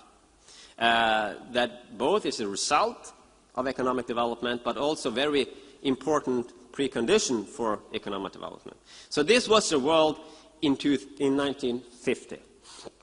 We use this graph to show you why it's so important to stop talk about developing countries and industrialized countries, or developed countries. The UN and the World Bank and the OECD use this term regularly. This is still the only way, the most important way we divide the world, which makes us a few countries that was industrialized before industrialized countries, and the rest of the world in a kind of group of developing countries. It made sense once in a while, because as you look at this graph, you can see that total fertility rate, the number of children per woman, and life expectancy follow this division very well. Color is region, so you can see that red, for example, is East Asia, blue is South Asia. You can see my pointing here. You had all the regions in the right corner, except for maybe Europe, USA, Canada, Japan, Australia, and a few other countries, Argentina, for some reason. So back then, the world was very divided into developed and developing countries. There were no countries up here, no countries down here. So what has happened since? I'm going to give you the display of 60 years history now, so pay attention. You get data again for all countries of the whole world for 2-3 indicators at the same time over 60 years. So this will be a race. Who will end up on top. We can see Sweden up here, 70 years in life expectancy in 1950. Latvia had 65 years in life expectancy in 1950, exactly 2.2 children per woman, but most of the countries were in the right corner. Now we click play and you see the world moving. You can see how most countries are gaining in life expectancy, health is going up, and you see the dip in China with the great leap forward. Life expectancy falls, but they bounce right up a few years after, start their decreasing of children per woman in the 70s, 10 years before the one-child policy. You see India, they're moving along since their independence in the 50s. Bangladesh over here, look far, far behind big Bangladesh and Pakistan. And you look at the green countries here in the late 70s, they got economic development and education and all the prerequisite for fast decrease of children per woman. But if you forbid family planning, if you don't allow family planning, the number of children per woman are still pretty high. But see how fast all that changes in the 80s. You can see Bangladesh now starts to move after independence in 71, Pakistan still, but look at the green countries, how fast they are moving. And look at Iran in the middle there, passing all the other countries in a very fast pace. You can see Sri Lanka, you can see Pakistan here moving up. Africa is still falling behind Afghanistan, obviously. But this is the situation when we end up towards 2011. A completely different world. 1950, 2011. Many children per woman, few children per woman. Developed and developing countries, and here is much harder to draw the line. The world is developed in so many ways, and it goes so fast. And the only thing we know about this is that this change will continue even faster. We're moving towards a more homogenic world in that sense, a more convergent world in many ways. Not always, but in many ways, and not for all countries. So let's look at that. Is the population growing everywhere? Well, now we're 7 billion people, as I said. This was a paper that was in Swedish magazine 2 years ago. With the birth rate of today, we will soon be 134 trillion people on this planet. This is not a thing that's, obviously it's wrong. I mean, especially the word soon. We will not soon be 134 trillion people. And you can get scared if you have that with your morning coffee. Where are those people? But this is a misconception that goes everywhere. This is Dan Brown, the author, in his new book, Inferno, when he talks about overpopulation. And he does the same mistake. He doesn't realize that the world has changed. He says, for example, in this interview in Time, that the futurists, I don't know who that is, don't consider overpopulation one of the issues of the future. They consider the issue of the future. And Inferno, I don't know if you read it yet, it's a third book, and it's about overpopulation and how this biotheory is going to save the world by, I'm not going to explain how, but going to decrease the population of this planet. But what he hasn't really understood is that the number of children per woman today is not 5, it's almost 2.4. And Hans Rosling talks about peak child. Peak oil is something we still evade, but peak child is when the number of children on this planet is not growing anymore. Now we are about 2 billion children, and it's not going to be more. So the next generation will be as big as this generation. So the next 3 billion people we will have on this planet is not because we give too many birth. It's because the children that's now living are going to grow up and have children of their own, 2 children of their own. It's very simple math, right? This is the curve that's been scaring us, development. But if this is basically just how the demographic, 3 stages of the demographic transition works. We used to give birth to 7 children. 4 of them died before they got children of their own. That's why population didn't grow much. Now it grew much because we're in the second step, or we were in the second step, where mortality rates went down. But this is the balance that we want to. 2 children per woman and 0 children in child mortality. Still, there are countries up to 20% in child mortality. I'm going to skip that one. But the world has changed rapidly.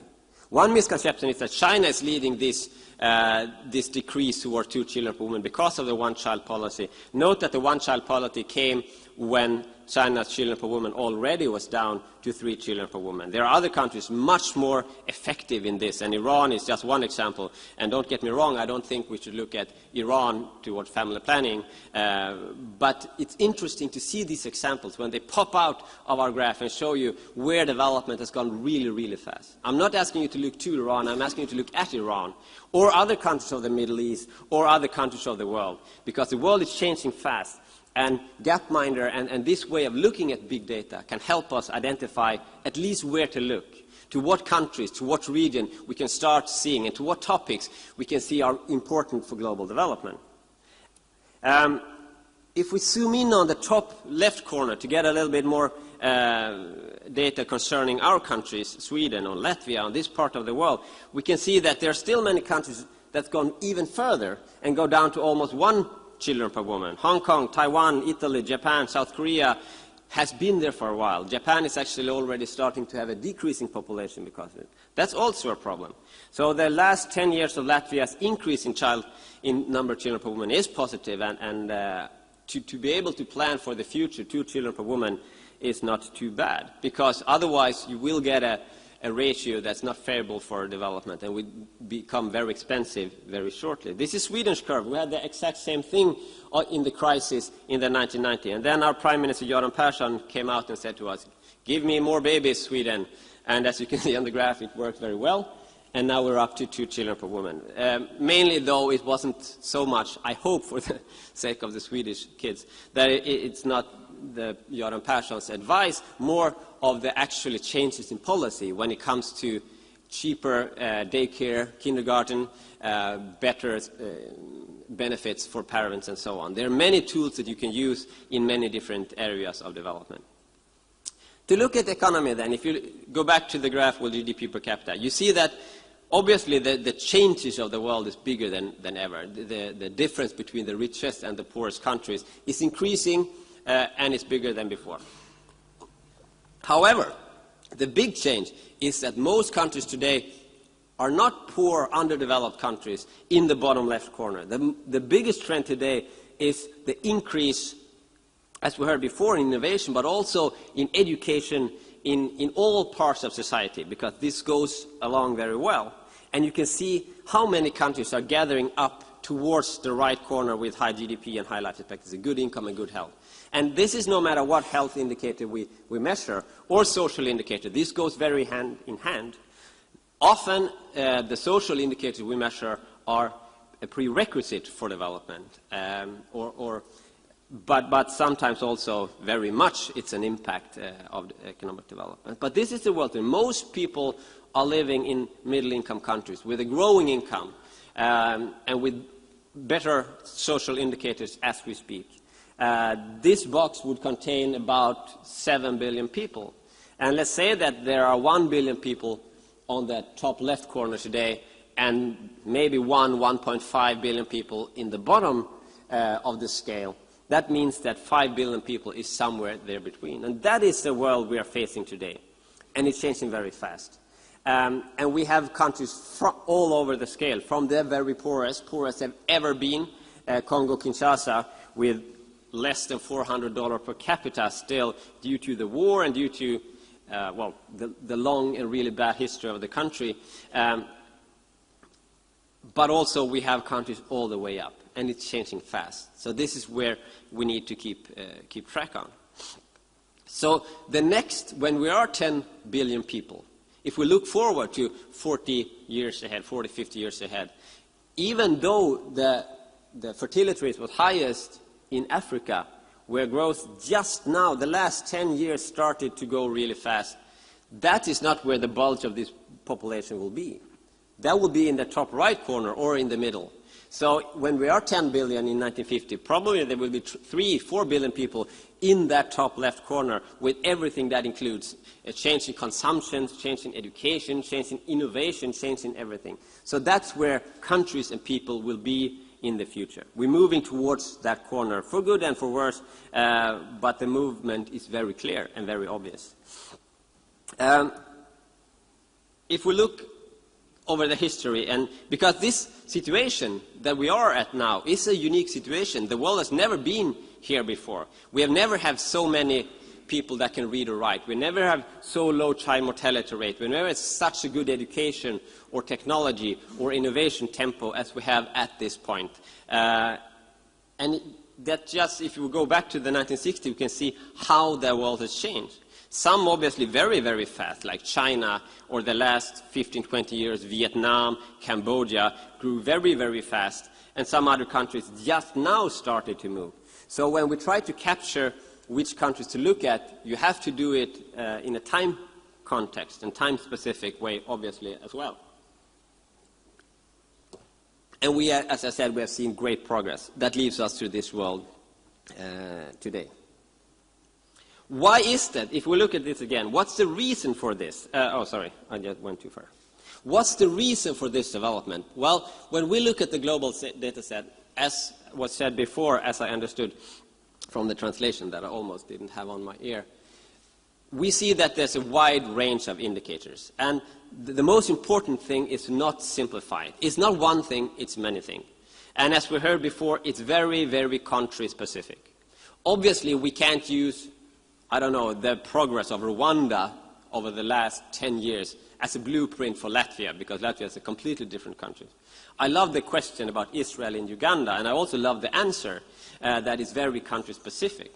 Although there are countries there with a completely different history than Israel, like Botswana, who had a huge economic development, not only because they had diamond, but because they managed, unless a lot of the other countries in the area, to maintain their strength and maintain some kind of democracy. Well, it is a democracy, although it's been the same party that won the elections ever since, so it's not really been tested, but still, it is a democracy, and they're good education, and they're free education from kindergarten to university level.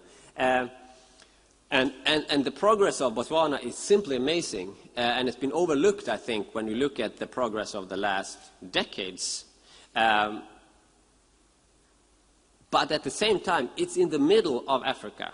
And it's because of sound economic policies, good relations with their former colonizers, United Kingdoms, and obviously an industry that didn't fall like with the diamonds. But it's not only the diamonds, and we should pay respect to that.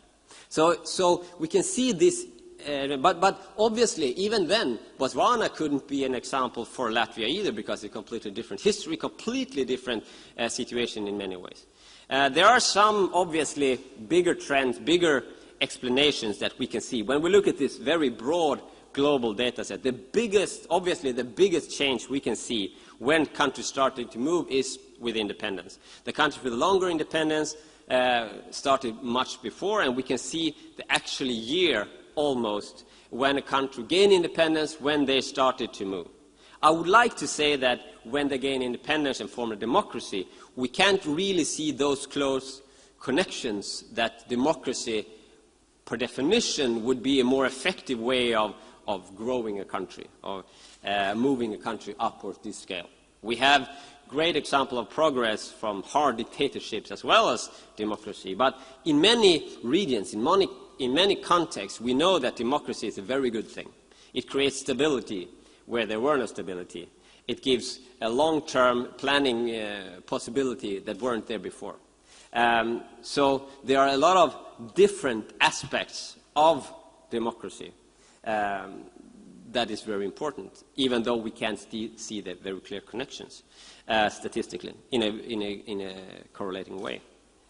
But there are many other. Obviously, education, as we talked about in the beginning, is very. No matter how we measure it, the countries with longer education, more education, better education for a long period of time is more likely to succeed. This is just a correlation between GDP per capita and mean years of schooling for women. So the longer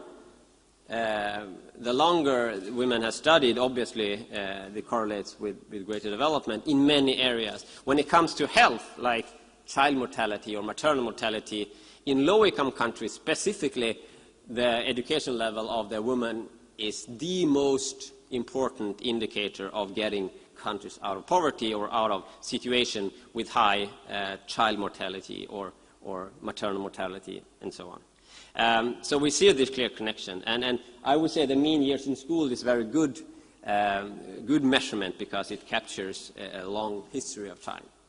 as Professor Rosling always say, when grandma can read, then the children will survive, and that's very true. So obviously we can find all these overarching things that correlate, and there's a lot of things that can be learned from the big successes in the world. However, I would emphasize again, as Mr. Singer did over and over again, that no country is a blueprint for another country.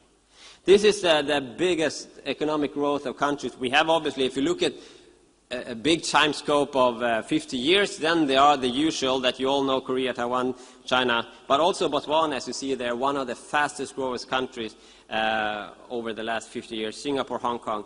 If we look at the last 20 years, we get newcomers. That's very important to identify, that will grow faster and faster. So in this time scope, over the last 20 years, we have countries like Cambodia, which exactly at this point came out of a hard civil war and their crisis, and also from the horrible genocide of the Pol Pot regime. We have India, we have, again, South Korea, but also Sri Lanka and Laos, and especially Vietnam is worth looking at as a strong newcomer.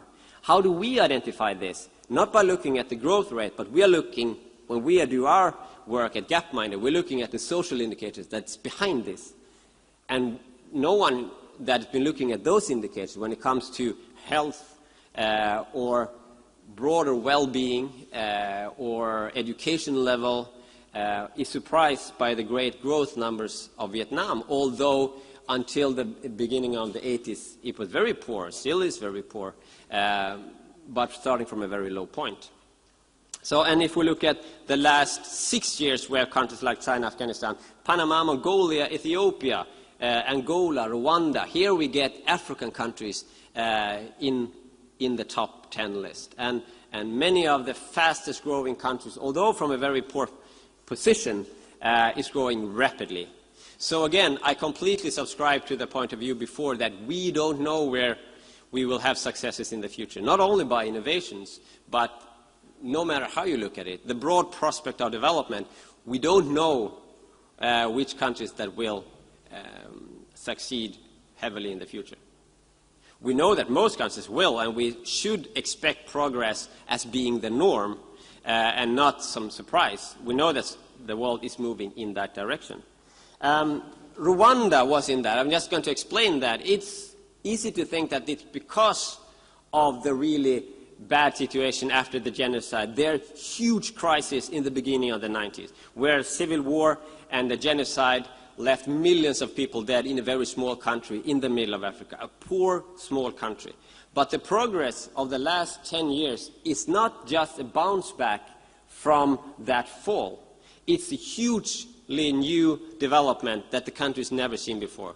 The growth rate is one thing, but if you look at the health numbers, the same thing. This is life expectancy is in Rwanda, which was low before the civil war as well, and experienced a huge drop, maybe one of the biggest drops that you can see in the country if you look at the graph. But look at this. Already in 2001, they were back where they were before the genocide.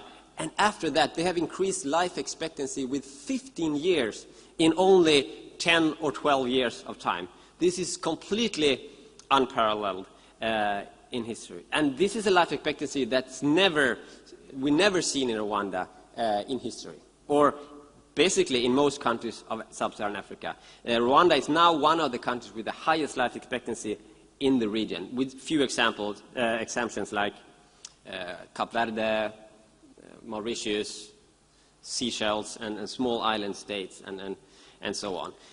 The reason for this is again, many different and very country-specific. The richest countries in Africa, like Botswana, South Africa, that should have high life expectancy, good social indicators, because they are very rich countries, had unfortunately huge, big numbers when it comes to the HIV/AIDS epidemic, and life expectancy is maybe 20 years below what it should be otherwise.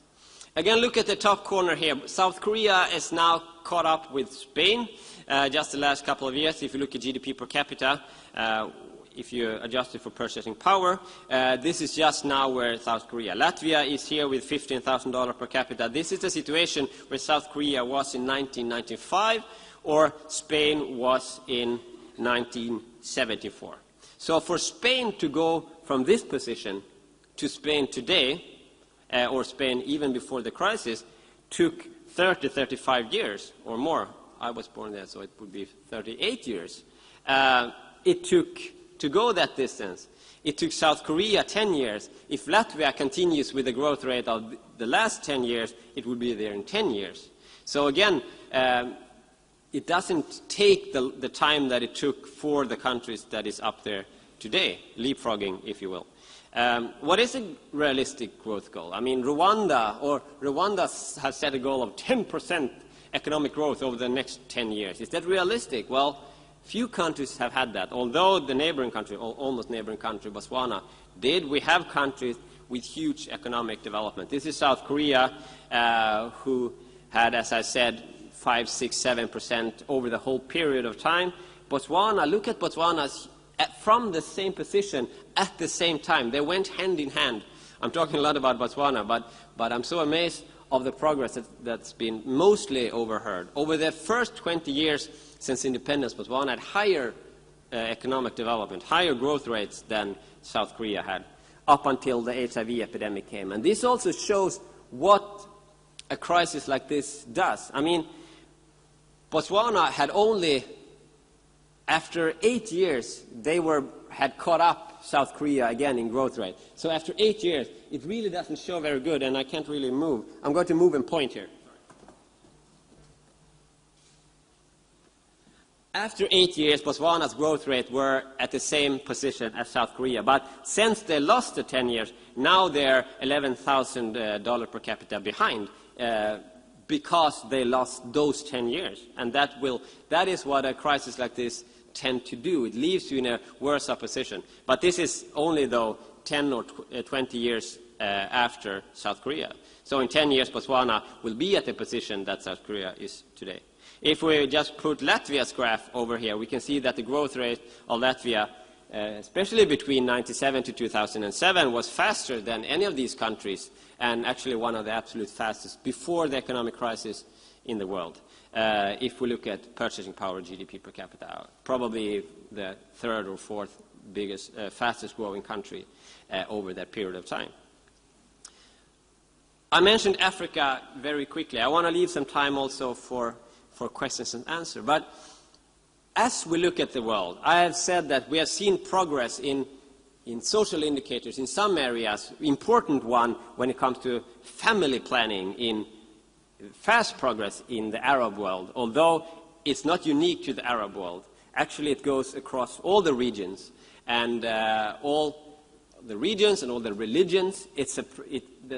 That shift we saw there in number of children per woman it's a level of development that explains this rather than family planning policies firsthand. So we've seen a development in the Arab world. We've seen a development in Asia. We've seen huge progress in countries like Cambodia, Vietnam, but obviously the one that you all know about, Hong Kong, Singapore, Malaysia, that's actually in the exact same position when it comes to health and economy as Latvia is today. And Latin America, with their longer independence and their decreasing inequalities over the last 10 years, is also in a much better place to have quick growth in the next 10 or 15 or 20 years. But what about Africa? It's the time to look at Africa. This is something, at least in the development world, that we hear over and over again, that now Africa is coming. Do we need to be scared of that development? Do we need to embrace it? Is it a real true change? Well, I think both. Can countries like us learn anything from the huge development in Africa? Well, I think both. Because first we should remember that, yes, something has happened in Africa. They are much better prepared, the most African countries today, that they've ever been before. They are in a better position for fast economic growth and to take part of the global regime when it comes to trade or development. Why? Because institutions are much stronger. The history, just look at how they went through the last economic crisis, much better than the rest of the world. This is just a line that shows that the dip in low-income countries, specifically in sub-Saharan Africa, was much less than in general in the development world. And we have seen huge progress. And not only from raw materials and industries like that over the last. We have seen some real change when it comes to democracy, stability, economic development, social indicators over the last 10 years. We should, though, remember that it's from a very poor position. So these countries are still the poorest in the world, probably as poor as the developed countries were 150 years ago. If you can compare GDP per capita over that time span, which obviously you can't in a good way. But yes, they have grown, but they grow from a weak position. That means that they have a long starting line before they are at our position. But still, obviously, as an inspiration, as a method, as a thing that will change even our perspective of this region is very important. This is where they're situated below $2,000 per capita in most cases. But the growth rate will mean that they are coming. The last thing I would like to say is to, again, to ask you to not only look at the economic indicators for economic development. Sometimes social indicators are even better, specifically when we measure economy among the poor people or the people. The individual's economy is sometimes much easier to measure, in a grand scale at least, with social indicators like health numbers or child mortality rates that captures so many things. Both of all, mostly economic development, of course. You need to be rich to have low child mortality rate, but you need to have education, you need to have water, you need to have bathrooms, you need to have equality to go down to the lowest numbers of child mortality, and you need to make sure that the health care that is there is available for everyone. And we see huge differences even between our countries that are fairly rich. If we look at just the amazing development that the world has had on a global scheme since 1970. Back then, again, developing and developed countries, the developing countries had, this is child mortality rate on one axis, going from 0 to 30% child mortality in the poorest countries, and children per woman on the other axis. And we can see as child mortality goes down very, this is the most positive graph of the future I can show you, because it shows you how fast child mortality rate, one of the most important indicators in the world, has changed in countries up until 2011. And almost all countries, except Sub-Saharan Africa, is at a position with low fertility rates and low mortality rates, which is a very, very, very good sign for the future. And what can be more important than this indicator as well? One of the biggest examples, Maldives is one of the countries that made the biggest development, cutting child mortality with almost 100%, or at least 97, 98% over the last 60 years. Cambodia, we have other great examples of quick economic development. Even here, Rwanda is one of the fastest growing countries.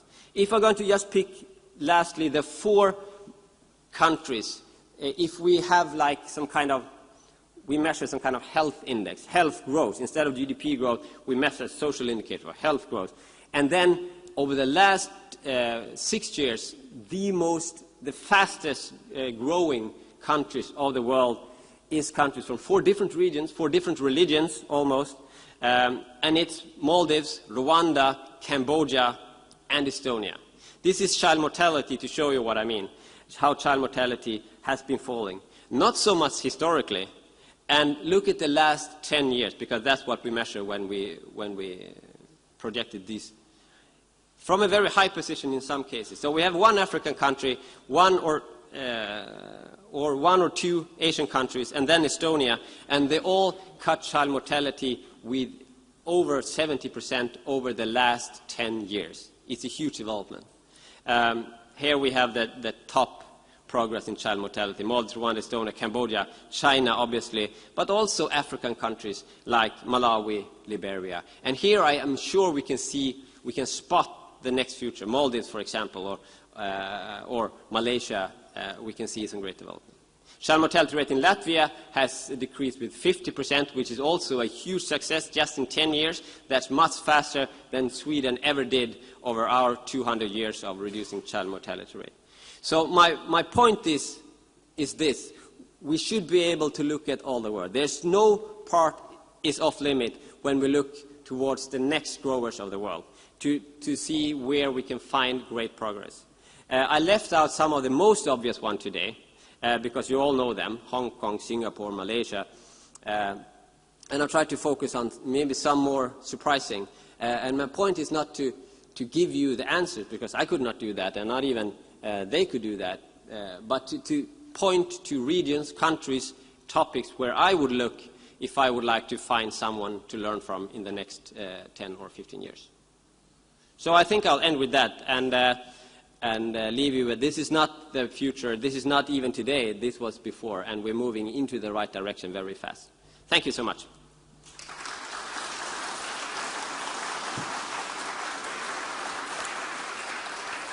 Paldies Stefanam Landinam, un, protams, arī jautājumi, kas ir iesūtīti no zāles gan šobrīd fóruma laikā, gan arī tie, kas sociālajos tīklos ir parādījušies. Vispirms, there are just a very few questions regarding you. Why there are no any post-socialist European country among the top 10 economic grown-up countries? I have no idea. Again, why there's not any socialist European countries among the top 10 grown-up countries. Just actually, you mentioned independence is somehow connected with growth and development. So therefore, the post-socialist countries, there are a lot of them within the Europe, of course. There's actually some 20 years. And I no see one on the list. I think it's very hard to answer that question in a clear way, because we need to define who are those socialist countries and what do we mean by development. I don't like, now I show you a lot of lists. This is the top performers in different areas. I really don't like that way to see it, because it's very difficult to measure in a way like that. And we can see that, I mean, Sweden, for example, we have always considered ourselves as a socialist country for a long time. Not socialist, maybe not in the way you see it, but at least we have seen us like not that. Me. What? Not me. No, I'm not making any more judgment on that. But obviously, when we look at the graphs, we can see that different parts of the world has been successful in different areas. And we can see that the countries that before planned their economy in a way that they think that they could decide where economic growth would come, very clear from the top bottom, we can see that those countries were worse off in economic growth and kind of go along the left side of the curve. We have countries like Vietnam or Soviet Union or in history and China, of course, that going more of the health-wise than because maybe better, like in Vietnam, maybe better of dividing what they have, but with a much smaller cake. And the reason for this is again multiple. But to say the least, that socialism that we have seen in Europe has not been very effective in economic development, for sure. Okay. Could you switch to the Singapore, actually? And there's some notice from the Joseph Stiglitz, who wrote in his New York Times blog. And the quote sounds like that: "It's hard to believe how far the city-state has come in the half-century since it attained independence from Britain. Around the time of independence, a quarter of Singapore's workforce was unemployed or underemployed. Its per capita income was less than a tenth of what is today." So what is your view on the Singapore's example, and is there anything to learn? There's a lot, obviously there's a lot to learn. And as Mr. Singer said, I guess there's a lot to take away from Singapore. But you also have to remember that Singapore is a very specific country with its history. And to see from that country what has happened, I would bring all the issues in to see how they fought malaria very rapidly. Because if you're a country in the middle of the equator, and you got all the tropical diseases that other tropical countries have had, and there are some geographical explanations that says, oh, you can't develop when you are close to the equator. Obviously you can't, and Singapore, they have overcome so many other obstacles than you might think. So I would add them into the equation and to see exactly what Latvia can take away from Singapore's economic development. I don't think I'm the expert of saying that. I think you are much better to look at that. But I think if you look at the Asian perspective, Singapore has also managed to, in a much better way than many of its neighbors, add some kind of equality to this. And you can see that the number of equality is less in countries with big economic development. I know that there's a big discussion, is that a consequence or the result of the high growth rate, and I don't know.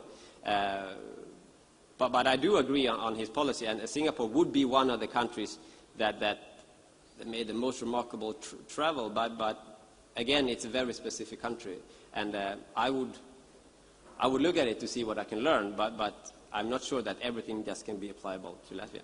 Okay, and last question to you. You have just very wide expertise of the growth and development stories in different nations as well as the countries around the globe. So could you name just some 3 to 5 aspects you observe most of them? Most the two. Yeah.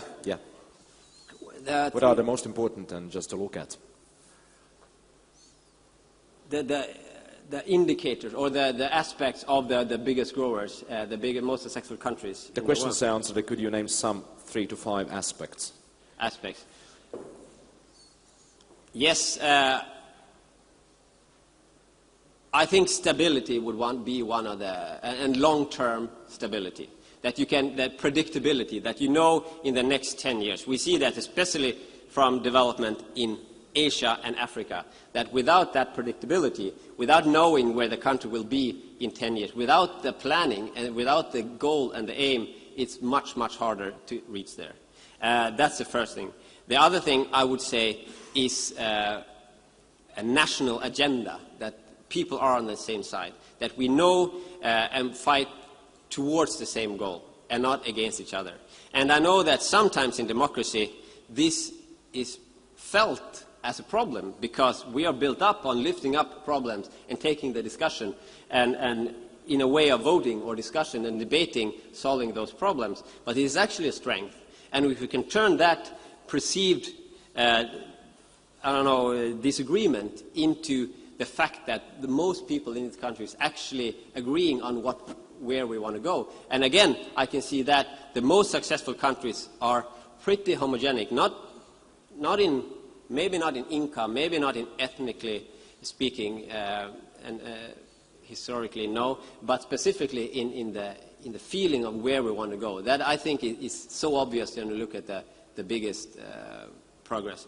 And then, of course, don't forget the social indicators. Don't forget that good broad education for everyone, good quality education, as long as the other, when it comes to, also that goes to the homogenic will of the people, if everyone feels that we are moving in the right direction. And then if we're going to reach that, we can never forget injustices or inequality or health or education, because that's the indicators that form the feeling of national satisfyness when you look at the future, I'm sure. All this, Stefans, Valdins. Thank you.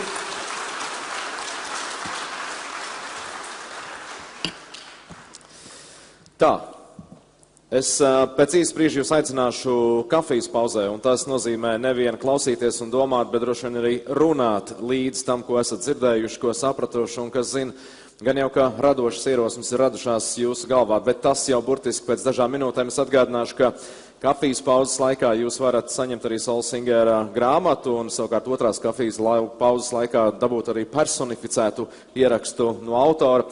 Bet tajā pat laikā neaizmirstiet aprunāties viens ar otru, veidot jaunu kontaktu tīklu, un kas vēl ir svarīgi, atgriezieties arī atpakaļ, jo 2 no mūsu nākamajiem runātājiem, 3 runātājiem nākamajā sesijā ir gatavi dalīties ar ārkārtīgi interesantu pieredzi. Mums ir Kari Hairinens, kas pārstāv kompāniju Finpro, un kas patiesībā ir ārkārtīgi spēcīgs Somijas uzņēmē lobijs, un ja jūs zināt statistisko faktu, ka šobrīd ir Somija ir viskonkurētspējīgākā valsts pasaulē. Es domāju, tas varētu būt ārkārtīgi interesants stāsts, un tajā pat laikā vēl viens mūsu runātājs, kas arī ir gatavs stāstīt par to, kas notiek Ziemeļvalstīs, ir gatavs mums atklāt, ka ārējā stabilitāte jau šobrīd Ziemeļvalstīs, uz kurām mēs pietiekami bieži lūkojamies, jau šajā brīdī mainās.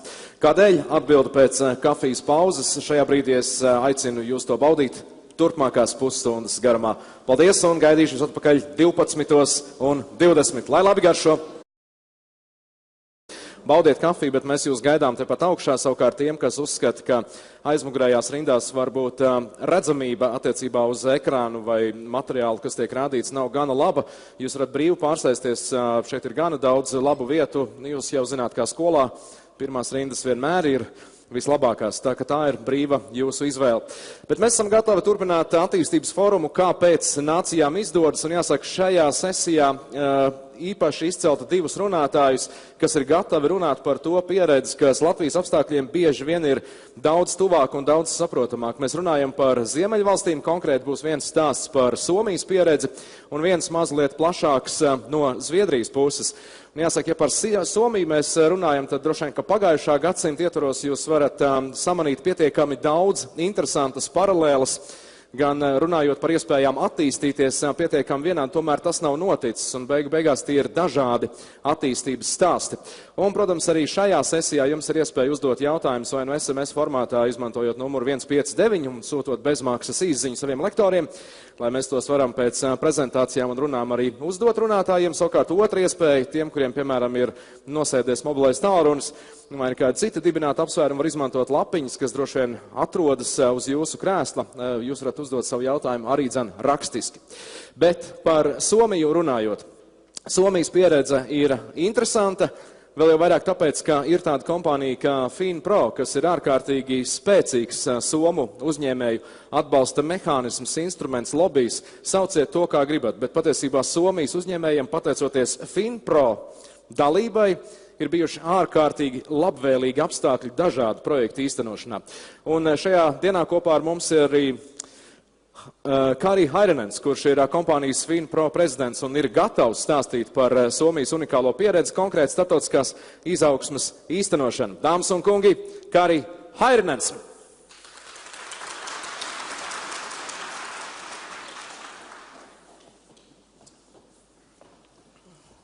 Thank you, and thank you for the organizers for me to have this opportunity to address this, the vulnerable audience here in Latvia.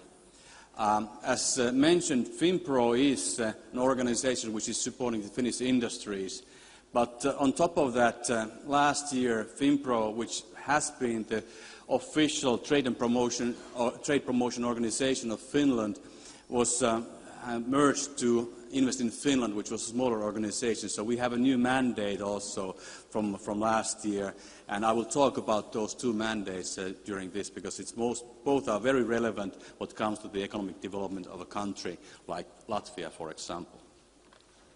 Actually, it's not the first time for me to visit Latvia, and I think I've seen some major changes. I was here in 1997 last time, looking for an opportunity to establish electronics manufacturing in Latvia.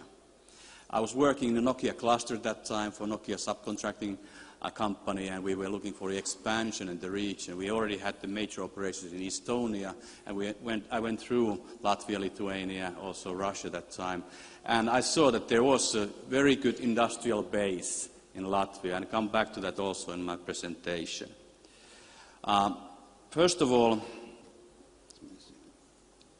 I will touch up a little bit of Finland and its economy today, and then I will have some ideas what needs to be done in Finland, just for a comparison that you will face some of the similar challenges, and then of course some of the specialities probably what are in Latvian economy. And finally, I will go to the topic of FinPro, because I think FinPro is a result of all of these, and that's how we are operating and what are we doing. Before going to the Finnish economy today, I will just go quickly through the Finnish history in a couple of sentences. First of all, Finland was in the until 1200s we were no man's land. It was forest and nobody really owned the land. Then the Swedish people came in and took over Finland, and we were part of Sweden probably 600-700 years.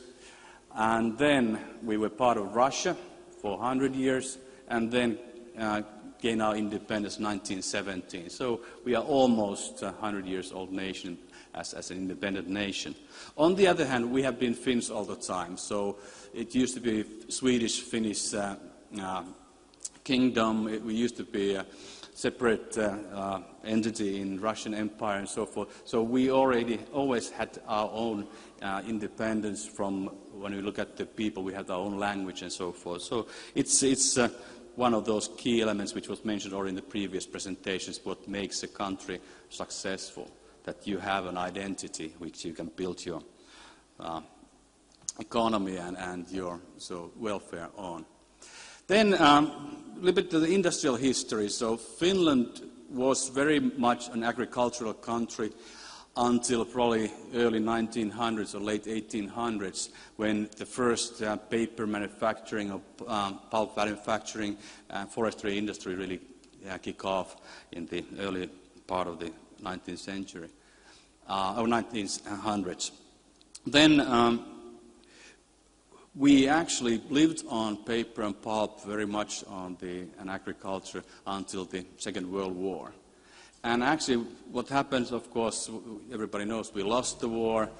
And actually it also had some very good development activities starting that time. Because Finland was the only country, to my knowledge still, who paid the full debt on martial debt or war debt to the other parties. And that was done by actually building up machinery, building up goods, and especially goods for Soviet market. So we actually built up trains, tractors, and so forth, which were giving us as a contribution to this debt. And that's how we build up one of our strong points in our economy, and that's machine building and the industry base as such. The couple of things also which were happening in the 70s, the countryside was losing its, of course, because factories were in the cities, so countrysides were losing its attractiveness. So we had a governmental-owned financing instrument called Kera. It was meant for financing the rural area and the small town economies and the businesses over there. That was in the 70s. And in the 80s, we went a little bit further. We had a new instrument called TEKES. It's the funding agency for innovations and technology. And this is, I think, a crucial thing. Even it was mentioned earlier that the funding from government is not something that is probably the best way of increasing innovation.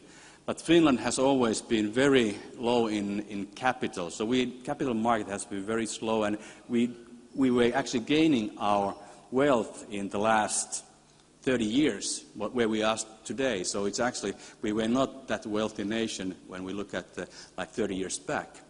So we needed to have the governmental intervention on this financing of the innovation.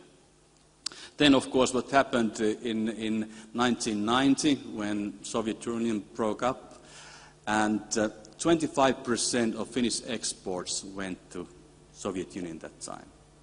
Overnight, we lost 25% of our markets, foreign markets, and what also happened is that we had almost full employment, but 4 or 5%. We went in a year to 20 to 21% unemployment rate.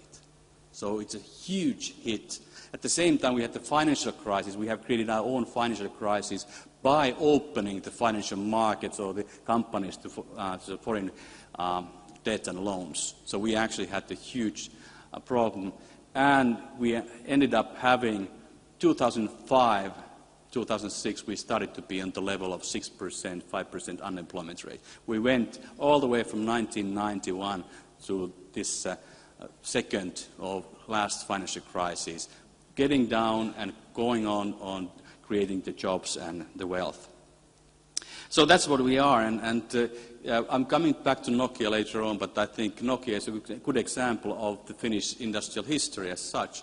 They started with the forest industry, then they went to rubber boots, car tires, and home electronics, TV sets and so forth, finally finding the mobile communication, and then one cycle is over, and that is something that we'll talk a little bit later. So today we are really a truly open economy in European context because we are the only Nordic country, first of all, which is part of the Eurozone. So we are totally exposed to almost everything right now.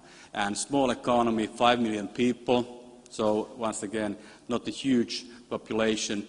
One of the things which is definitely different also from Israel, for example, immigration has been extremely low. So we don't have that much immigrants creating this entrepreneurial character. And Finns, we tend to be also relatively risk-averse, so we are not known for taking the huge risks in businesses. So, of course, that is something that we need to boost, and that's why, once again, the governmental intervention, for example, what comes to the venture capital, having maybe things like sort of unbalanced funds, which risk-sharing funds and so forth, they are necessary, have been necessary, but of course it's improving from the private sector. So we are very dependent on exports. When the financial crisis hit 2008, basically, our exports dropped 30%. We are very heavily export-driven, so it had a major impact, about 10% impact on the GDP. So it was a huge. And one of the reasons is that we are so dependent on also on investment goods. So this is something that we compared the results with our Swiss colleagues. They said that they had a drop of 10% on their exports because they were making chocolate, medicine or drugs, and they're also making watches, and all those were going as before the crisis. Even, of course, the medical stuff goes a bit higher typically when people need medication in tough times. Basically, they didn't have that kind of drop, but we are very much on investment goods, and that's something that we have to look at a little bit later as well. We have high standard of living equals high costs. And so we cannot be cost competitive when it comes to manufacturing and so forth. So we have to compete with something else. We are the fastest aging nation, to my understanding, in Western Europe at least. And that, of course, is going to create a huge challenge in the future. Right? It's mathematics. If nothing goes weird in the world, we know how the population is growing and how this also the public sector will expand because of the aging population. We're actually losing people from the workforce, and also we have less people working for the private sector, creating the wealth and paying the well-being of the people. But we also have some good things over there. We are right now ranking typically number 1 or number 3, 2 in the PISA ranking on the education, especially secondary education. Innovative, we are, I think, 6th in the ranking of innovation nations. Then we just last week it was published that the World Economic Forum is saying that Finland is the 3rd competitive nation or in the world. Once again, statistics and these can also be read that, okay, it depends on what you measure, you get the right answer. But right now, of course, we have the possibilities, but do we capitalize it? And this is something that we have to be careful on, that we really use the competencies and knowledge we have, and also the resources right. What are the challenges for economic growth? First of all, as I said, we are in investment goods, and right now our basic markets have been 75% of Finland's export has gone to European area. So it means that the European area hasn't been growing, so there's no demand for the goods. And you have to go to the emerging economies to find the clients for those.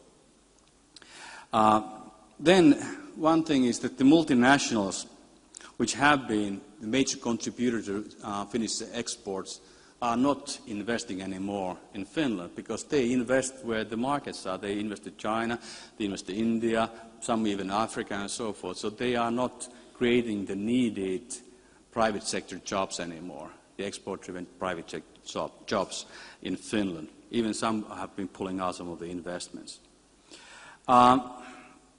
Also, we already touched up that Israel had the difficulties to have a natural path of internationalization of exports because of the boundary issues. It's the same in Finland. We used to have a Soviet Union boundary or border over there, which wasn't really accessible for SMEs. So it was big companies doing business across the border.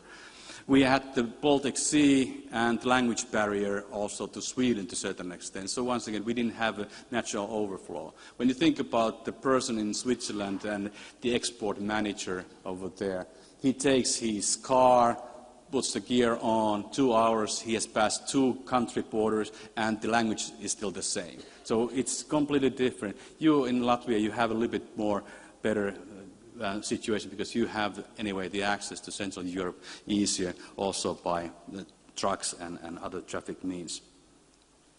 Then one thing is the SMEs. They have been typically going to Sweden, some to even Russia nowadays, and Germany and so forth.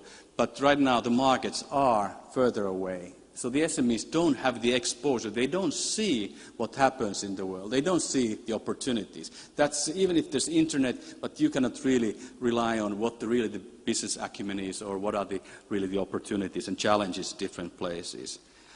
And finally, in Finland, we have very low foreign direct investment flow coming in compared to our peers. And one of the reasons is Sweden. Very simple.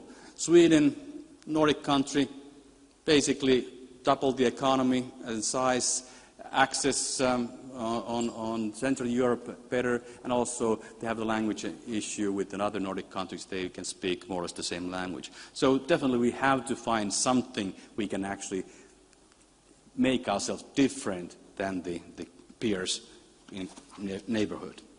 So what needs to be done then?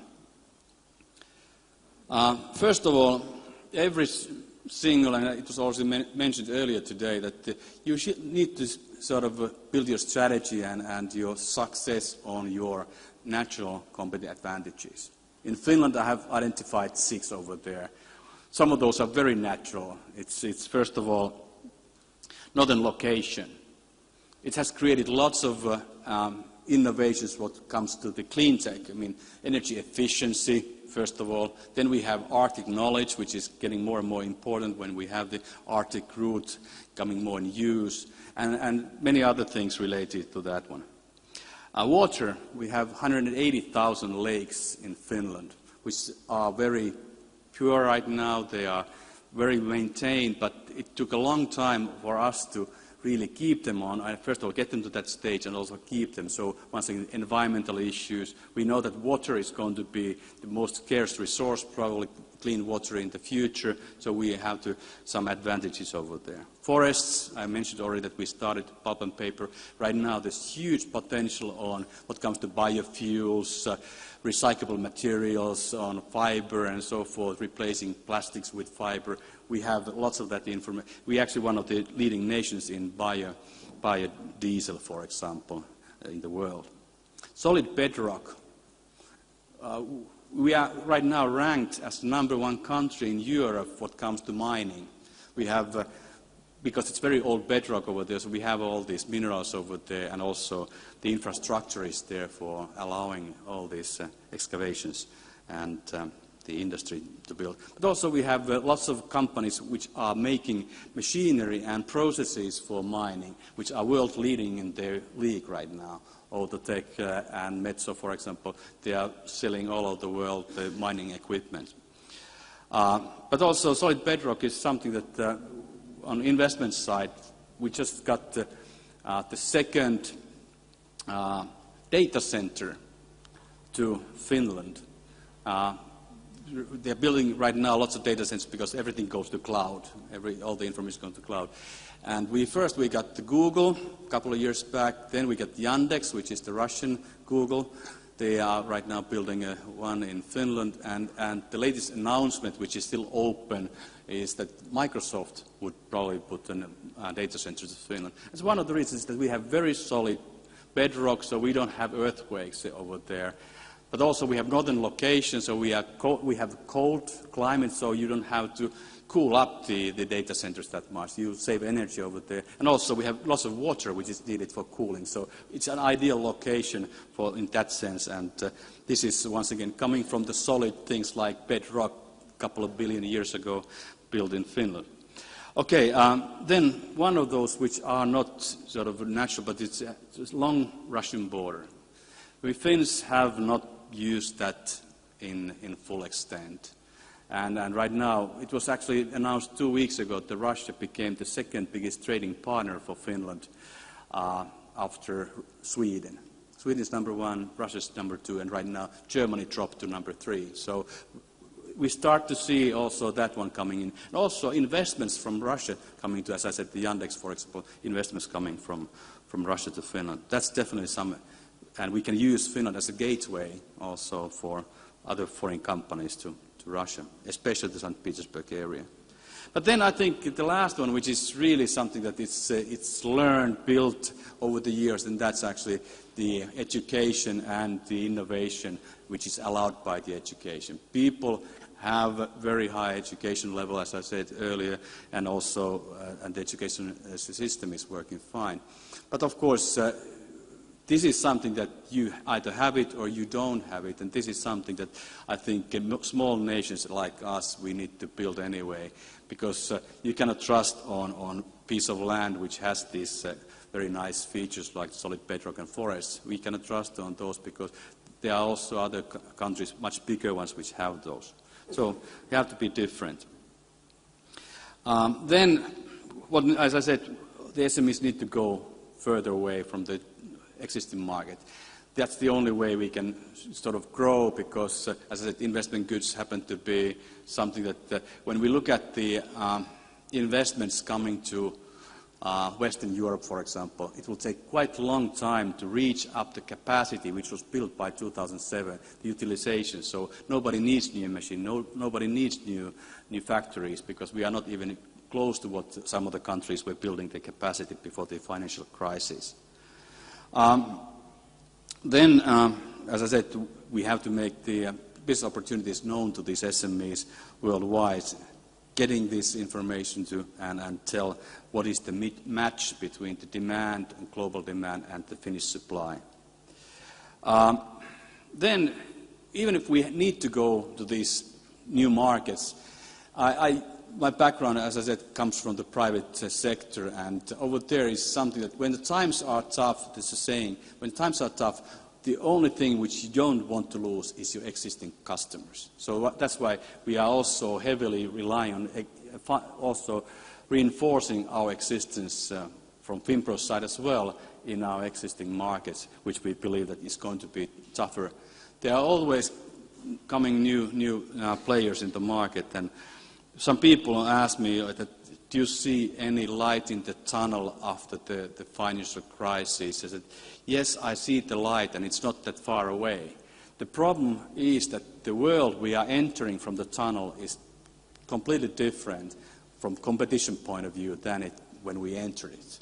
We were like world-dominant nation on telecommunications and so forth. Chinese were still like manufacturing location, Indians, back office work. Right now we start to have the innovations and the competition coming from these countries. This is something that many people don't realize, that the world is, within these 5 years, whatever it is, has changed a lot.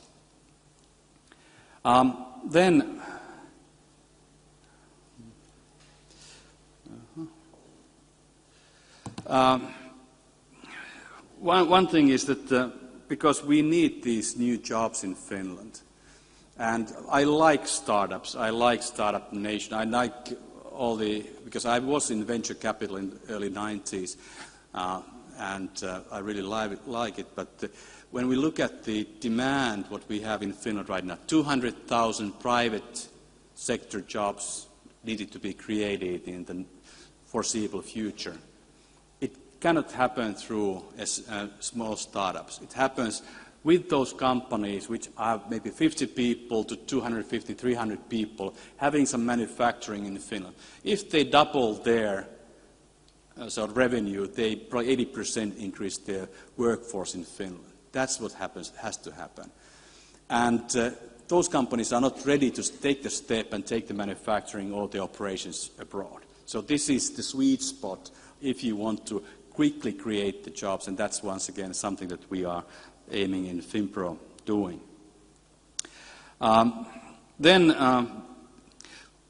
This startup issue is extremely important for us from renewal point, because quite a lot of those new companies, they tend to go to consumer markets, which is very good because that's what we are lacking in Finland. We don't have a consumer goods, global consumer goods, except what was mentioned earlier here, Angry Birds. You know, everybody knows. Mobile phones used to be, right now it's Microsoft and so forth, but Angry Birds is not only gaming, it's you can buy in stores, you can buy towels, you can buy soft drinks with Angry Birds, you can go to Angry Birds amusement parks and so forth. It's a success story coming from this kind of. But once again, you have to remember, this company made 53 or 52 games before hitting the Angry Birds game. It wasn't over one night sort of success. There's hard work, different games created, and then one hit the target. And of course, it's the risk-taking and the drive what the company has. I met these people many times, and if somebody has a drive, they do. I have to say this because we Finns are not that talkative. You probably know that most of you, that we are not the most talkative nation. And still we kind of invented mobile phone. Yeah, it's interesting. But the other thing is that we are also not considered to be the best marketeers and salespeople. And this person who's running the marketing and sales in Rovio, or actually Angry Birds, he was interviewed maybe 2 years ago in was it Financial Times or something else, and they asked that how this kind of a success story come from Finland, like Angry Birds. And this Peter Westerpakka said that because we Finns are the best salespeople and marketers in the world.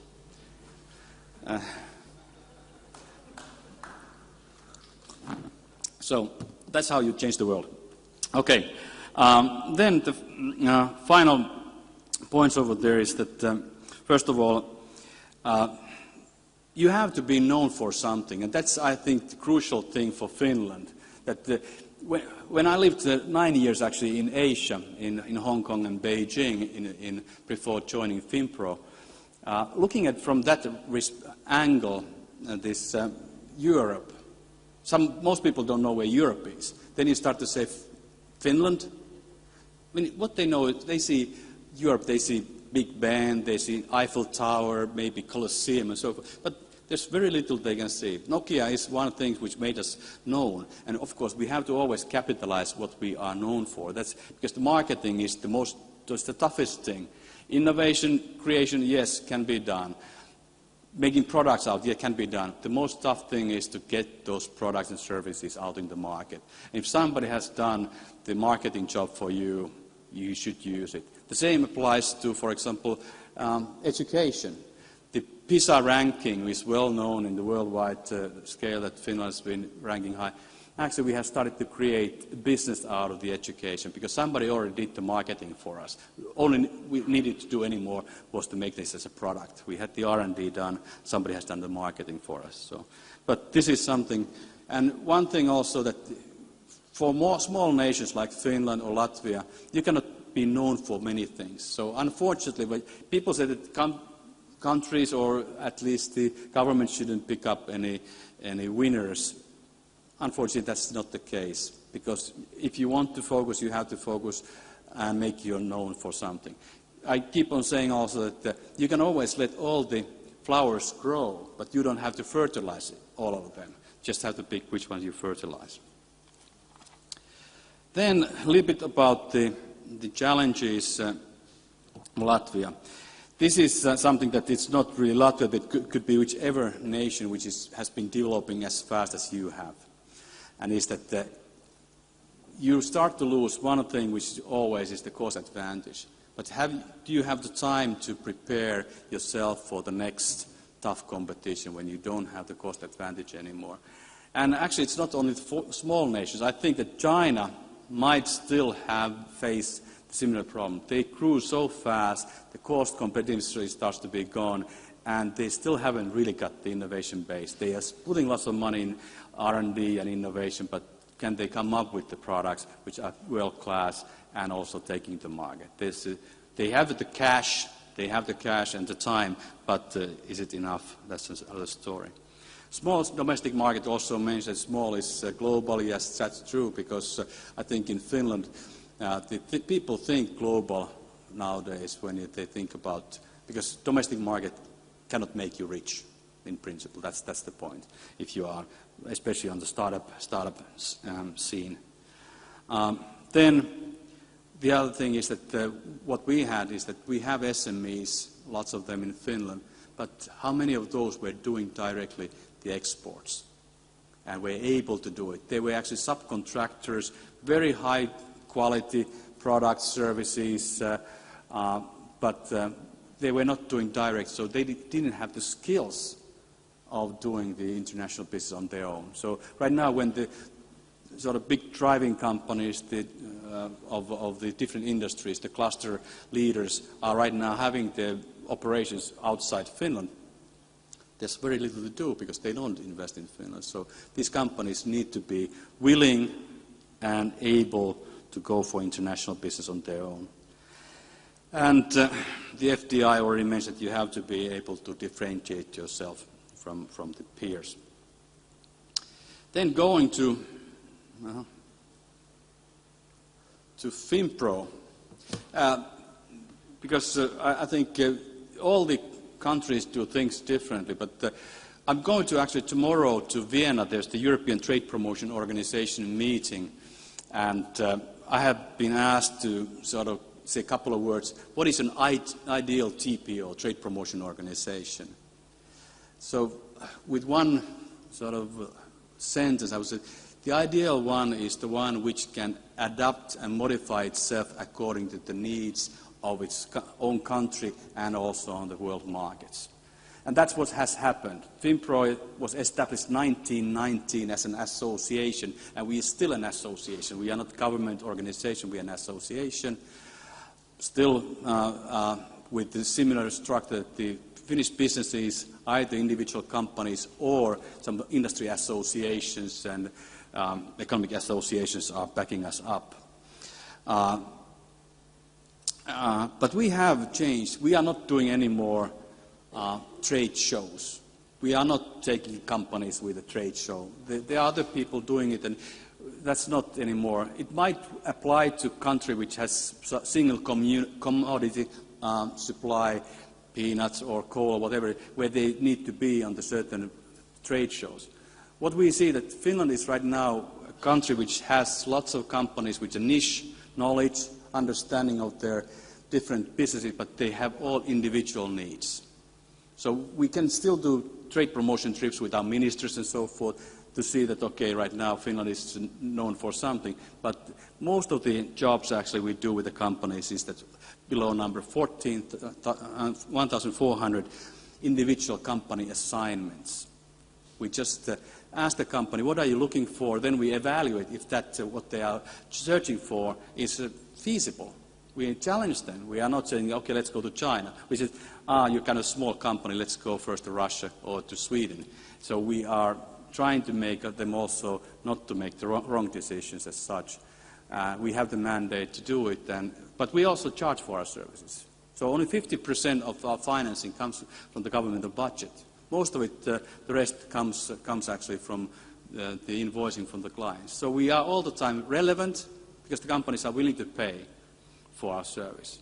So that's the issue, that we used to be free of charge maybe 20 years ago and so forth, but right now it's very much related to the value added we create to the companies. We are operating worldwide. I'll show the map later on. And then we have about 370 professionals all over the world. So what we do is we provide the access to the opportunities. So we identify the opportunities in the markets and bring them known to the companies. We speed up the internationalization. We actually help them to find the clients. This is actually, I think, the big thing in the broad sense that the world has changed so much that we have to take the companies quickly to the value chains. So directly the companies, buyers, distribution channels or whatever, because the time windows, opportunity windows are so narrow nowadays and competition is so tough. And that's something that I think you should take back with you, is understanding the importance of getting quickly to these value chains, understanding what are the value chains nowadays in the world. And then, of course, we do, with our network, we do this actual helping. Even somebody wants to establish a factory somewhere, we are helping them on finding the location and so forth. And one thing is that everything is built on also that we need to have the knowledge of the Finnish supply. So our organization is based on the industry competencies. So we have people who talk the same language with the IT guys, with the clean tech guys, with the ladies in life sciences or digital media and so forth. But we also, as we are doing consulting work, we have also products for different cycles of the internationalization of the company. So we have very specific productized services which we serve to our customers. And most common, for example, is the partner search. People look for distribution channels, clients, suppliers, R&D partners, even financiers nowadays. People are looking for, can you find us a financier for our project in Indonesia, for example. But as I said, this is something that we have learned over the years, that this is the way we can create the highest value and contribution to the companies.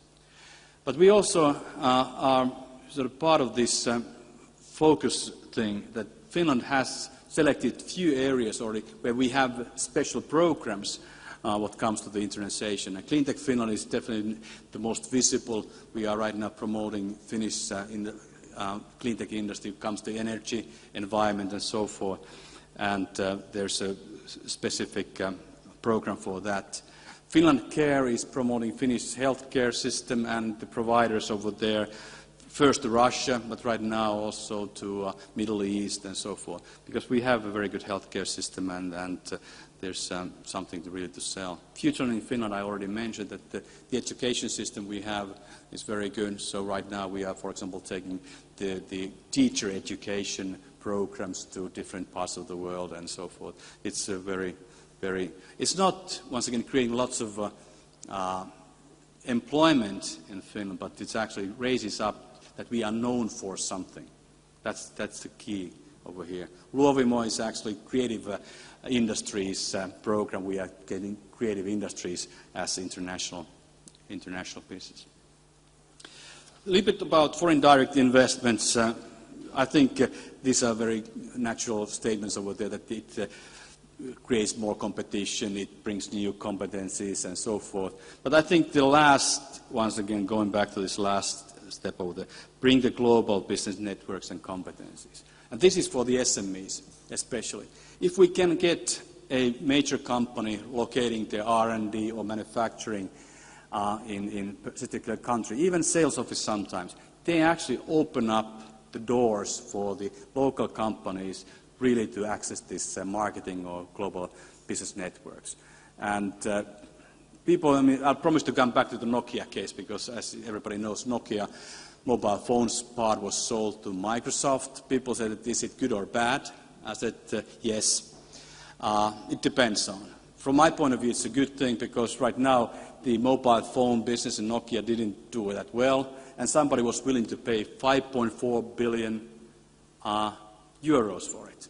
That's fine, because right now we have a 5.4 billion euro investment on Finnish expertise and competence. And there are not too many that kind of cases, I can say. Right now we are known for something and somebody was willing to pay for it. And also that allows right now the Finnish companies to look, and once again, what are the possibilities through Microsoft to get my business growing international. So once again, I'm not one of those who worry and cry. I say that yes, it probably had to be done, and it's fine. I skip a little bit on what the Invest in Finland. We are actually just promoting Finland as location, but we are doing consulting work for the foreign companies to establish themselves in Finland. But once again, focus, focus, focus. We have certain areas where we have decided to go and sell Finland.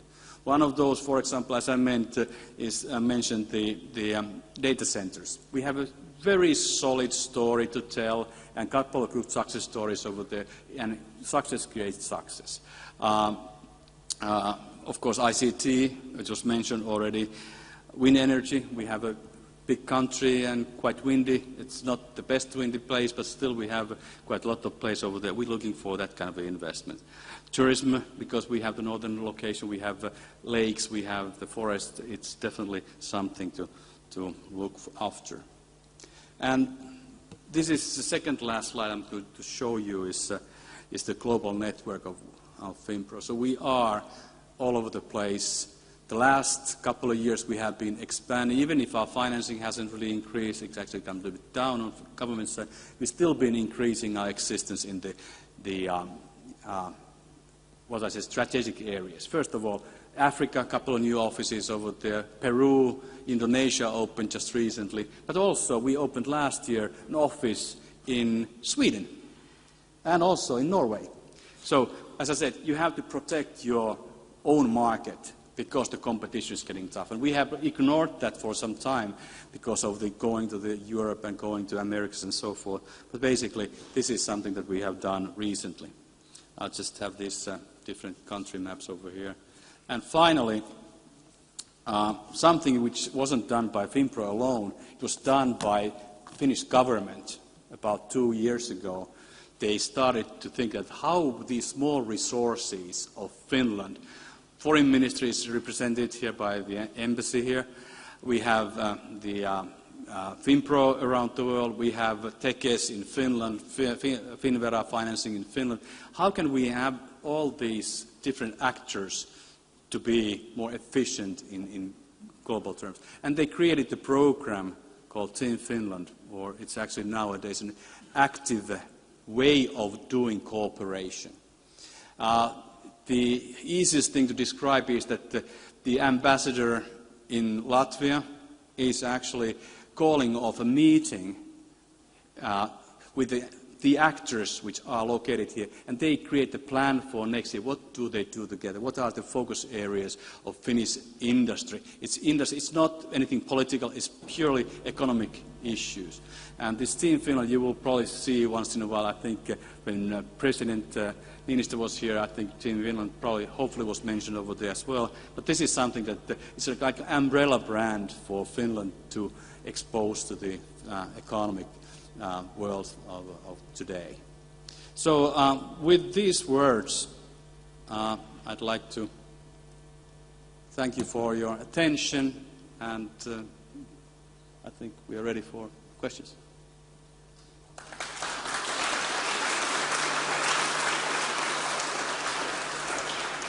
Kari Häyrynen, and just continue your talk about that you're quite cold enough in order to have such as a data centers. You're not in need to freeze and drinks, isn't it? Yeah. Okay. And just very simple questions regarding the FinPro. Actually, you are the service provider, isn't it? Yeah. The question that came from the audience is actually consists of the two parts. What would you name as the most valuable service of FinPro used by the Finnish companies? The valuable one. The most valuable is definitely finding a business partner and creating quite quick sales for the Finnish companies. Going to the values networks, finding the value networks for the companies. Okay. And the second part is, which is the most popular service used by the Finnish companies? Partner search. Yeah? Okay. So it's very much exactly the same. Okay. Then the question comes about the dependence of Finnish economy on so-called Nokia factor. Actually, it's now became as a part of the Microsoft. still having the same brand. What would be a substitute or just a replacement of Nokia for exports innovations in the nearest future? Actually, there has been always the discussion, what is the next Nokia? What is the next, last 10 years we've been talking about what is the next Nokia. And everybody more or less keeps on saying there will be no next Nokia. Because once again, it's probably once in a lifetime thing that this kind of happens, or maybe once in generation, whatever. But basically, I think clean tech is something that we have, first of all, the competencies, we have the companies, and also there's a huge growing demand on the market. So that is probably the one which is providing, because clean tech can be very efficient business manufacturing processes. So it creates manufacturing jobs and so forth. But also it can be consulting and so forth. It's definitely an area we are focusing on. Mm-hmm. Just turning back to your speech, you mentioned the light at the end of the tunnel. Do you know the date? It's 19th of September 2014. That's a good promise. Yeah. Thank you. Yeah. Kari Hairanen no Finpro. Aplausos vēlreiz. Thank you once again.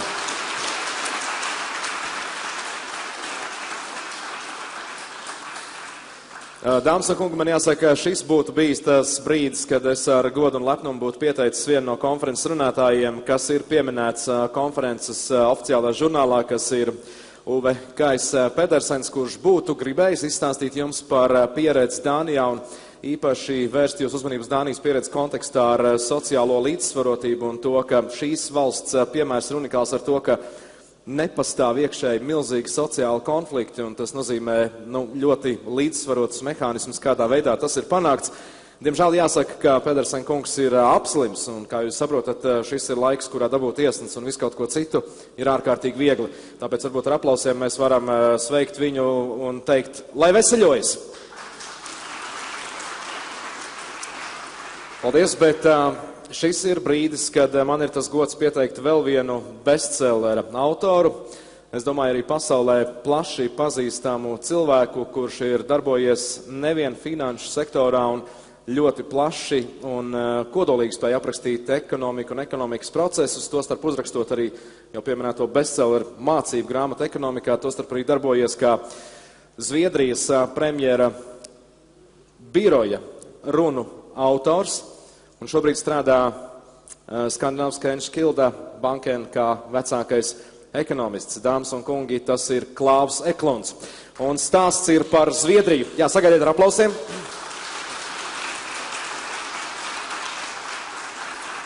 Par Zviedriju runājot, protams, no Latvijas raugoties, tā varētu šķist tāda miera osta. Tomēr, ja jūs pasakosit vēsturei cauri, tad, protams, jūs redzēsiet tur spēju kāpumus un tieši tikpat lielā mērā arī kritumus. Tas nozīmē zināmas krīzes, kas ir pārvarētas. Tur nenoliedzam savulaik ir bijis svarīgs Jorana Pēršona faktors. Un tajā pat laikā, ja mēs runājam par miera ostu, šobrīd arī Zviedrija skaidri sāredz, kas ir tie izaicinājumi, ar kuriem būs jātiek galā nākotnē. Lūk, Klaus Eklunds un Ziemeļvalstu modelis. Vēlreiz. Thank you. Well, first of all, I want to thank the organizers for inviting me here. I think this is a great initiative. Sometimes it's important that you're able to step back from what's happening day to day, sort of take a deep breath and look at the long-term challenges and what we can learn from history. Now, I'm going to talk not about the Latvian economy because it would be presumptuous for me to try to give advice about an economy that I don't know so well. I will talk instead of my own native country, Sweden, what happened in Sweden in the 90s, big, deep recession, how we got out of it, what you might possibly learn from that. But then I will try to look ahead at the challenges for the future for the welfare state, the Nordic welfare state. Now, right now, we are doing pretty well. Most of you probably saw this cover from The Economist a couple of months ago, where The Economist depicted this handsome young Viking as the next supermodel, saying that if you sort of had to choose where in the world you'd like to be born today, you'd probably want to be born in the Nordic countries, because that is the best place to live. And this interest in the Nordic model was revived some years ago, This is a picture from the Davos annual World Economic Forum Summit 2 years ago, where there was a big panel on the Nordic model after the crisis. You can see 2 Nordic presidents, Finland and Iceland, and 3 prime ministers from Norway, Sweden, and Denmark. And of course, to the left is the moderator, me, and you and I know that the moderator is the most important person on stage, of course. There was great interest in the Nordic model and why it had improved. Now, this wasn't always the case. If you look back to Sweden, Sweden did well in the 50s and 60s, but in the 70s and 80s, we had increasing problems. And I would say, actually, that the old sort of welfare model cracked in the 1970s and 80s. We had a bad period of slow growth, high inflation, low productivity growth, budget deficits, current account deficits, everything really. And then on top of that came a financial and real estate crisis, a bubble which burst in the early 90s, and we had a very deep recession, similar to the one that you had in Latvia some years ago and Southern Europe has still today. We had currency crisis, banking crisis, you name it, we had it. And this was very traumatic for the Swedish populations.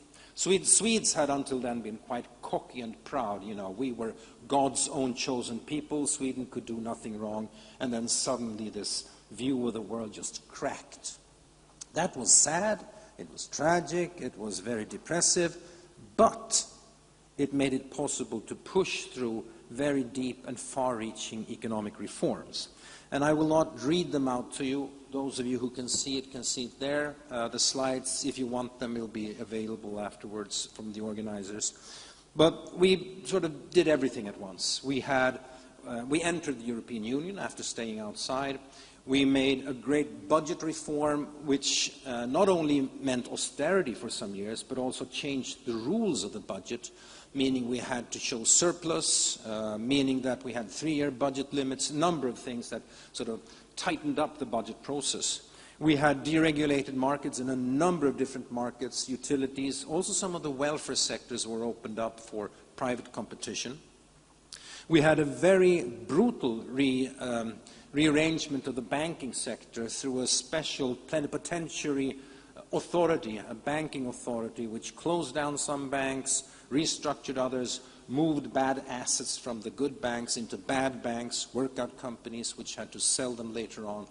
And then, of course, we had a pension reform, moving from a system which was defined by benefits, promises, to a system which is now defined by how the economy works. Good growth gives higher pension, low growth gives lower pensions. That's more important than the previous promises of the pension system. So there was, and then of course finally a big change of monetary policy, going from a fixed exchange rate to a floating rate, going to an inflation target with central bank independence. So there was a total sort of overhaul of the Swedish policy making that happened within just a couple of few years actually in the mid-90s and early 90s. And my opinion is, of course, that this is what the Club Med, this is what the Southern European countries ought to do, but haven't been able to do for a number of reasons. The results, without bragging and without numbers, the banks are now well consolidated. We went from deficits to surpluses, both in the budget and in the current account, that is the trade. Government debt has been falling sharply and is now far, far below the old Maastricht sort of limit which the Eurozone countries are supposed to follow. We've had lower inflation than the European countries in general, in average, since the mid-90s, with ensuing low interest rates. Unemployment has come down, but is still higher than before the crisis. That is sort of the black spot on the shining shield. But in average, the Swedish economy is doing much, much better now than previously. And of course, I would say, primarily because of the reforms that came through the crisis. The Nordic countries, the other Nordic countries, had a similar experience, especially in Finland, which was very similar to the Swedish case, but also Denmark and Norway had their crisis, although milder than the Finnish and Swedish crises. And if you look at the Nordic region today, this is difficult to see, I know that, but this is also from the World Economic Forum. They've measured competitiveness in a number of different ways. The idea is to get as far out from the middle as possible. and they compare in a number of ways the Nordic countries in blue, the US in yellow, and the European Union in red. And as you can see, if you sit where, well, if you sit close enough, you can see that the blue line here is further out than the red line in all areas, i.e. the Nordics are much more competitive than the Europe as a whole in all areas. We are less competitive in the US when it comes to market size. Obviously, the US is a bigger country. And according to these measurements, also as regards labor market, which I would question, I actually think that the Nordic model with its flex security system is superior to the American labor market. But that's another issue. The point is that the Nordics as a group are ranked very high when it comes to competitiveness. And as you heard from the previous speaker, Sweden, Finland, Denmark, Norway, and so on are always ranked very high as individual countries in these rankings. There's a number of attempts to explain this. I gave you sort of the facts, what happened in the 90s, but the question then is, of course, why did it happen? Why were the Nordics able to do this when the southern European countries cannot do it now? I think maybe I'm too sociological here, but I think there's one explanation can be found in the peculiar Nordic societies and our history. This is, and of course, in particular Sweden. These are old countries, and they're small. They have been pretty homogeneous, and they have been characterized by this peculiar combination of big unions, big government on the one hand, but also openness and readiness to innovate. We have sort of an ambition to combine equity with efficiency. It's not Anglo-Saxon capitalism, but it's not either the rigid sort of regulated kind of capitalism or regulated economies that you see in continental Europe. It's a very peculiar mixture of egalitarianism, high taxes, and free markets with individualism. There are some historians who, when they looked at Sweden, say that, sure, Sweden has high taxes and we have sort of a big welfare state, but the point of the welfare state is actually to liberate the individual, because women are liberated from their husbands because of maternity leave. Children are liberated from their families because of free education, etc., etc., etc. So the welfare state sort of gives the individual a platform from which to develop. And I think that this is, I think they exaggerate a little bit, but it's a good point. And it also gives an explanation why the Nordic countries can be, on the one hand, welfare states, but also very individualistic and very innovative. And of course, there's one more important factor, and that is that we have, I know this is unreadable, it's a kind of measurement of trust or lack of corruption. Down here, we measure sort of how open, transparent, and non-corrupt the institutions are, and on the vertical scale, we measure competitiveness. And the four Nordic countries are extreme outliers, as you can see. They are the ones who are furthest up and furthest to the right. They are the least corrupt countries in the world, in a sense, with the highest trust. And I think that is almost impossible to emulate. That's sort of an effect of hundreds of years of history. Well, so far so good. We managed the crisis, we got through the crisis, we are in a better shape today. But what about the future? Can we rest on our laurels? Surely not, because the world is changing. 2 years ago, the Swedish government set up what was called a Commission for the Future, led by the Prime Minister, with also 4 cabinet ministers, party leaders actually from different coalition parties in the Swedish government, and 9 so-called external experts. And I was one of them. I was the economist in the group. Our task was to look at the long-term challenges to Sweden and the welfare state. Not this year or next year, but 20 years ahead. What were the challenges facing Sweden, and what could we possibly do about them? Now, of course, we identified a number of challenges, and I will not have time to run through them all. In particular, I will leave out the environmental challenge, because that is a sort of, in a sense, a subject of its own. It's a question of how to green the economy. I will not talk about that. I will talk about sort of the more traditional challenges, and then come to the solutions. One obvious challenge is globalization, and the global value chains, the new phase of globalization where you don't have countries trading with each other. You have multinational companies having production facilities R&D facilities, sales promotion facilities in many countries. So you have a matrix of production and internal services within the firm. And that means you have competition of tasks, where it's not really wage cost that matters the way it was. It's whether the service or job is movable or not. And that has less to do with wage cost and much more to do, and not as much with education as you might think. The obvious case, and I hope I'm not gender impolitical by having a man and a woman here, but the obvious case is healthcare, where the radiologist can be anywhere in the world, in Bangalore, and on the screen see what's happening in your lungs here in Riga. But the nurse who is to give the vaccine or to change the diapers of the young or the elderly, whatever, she or he cannot be moved. She has to stay here. And that is a new environment of globalization with new challenges. Can we be able to innovate and stay open in that environment? Second challenge, of course, is that we're getting older.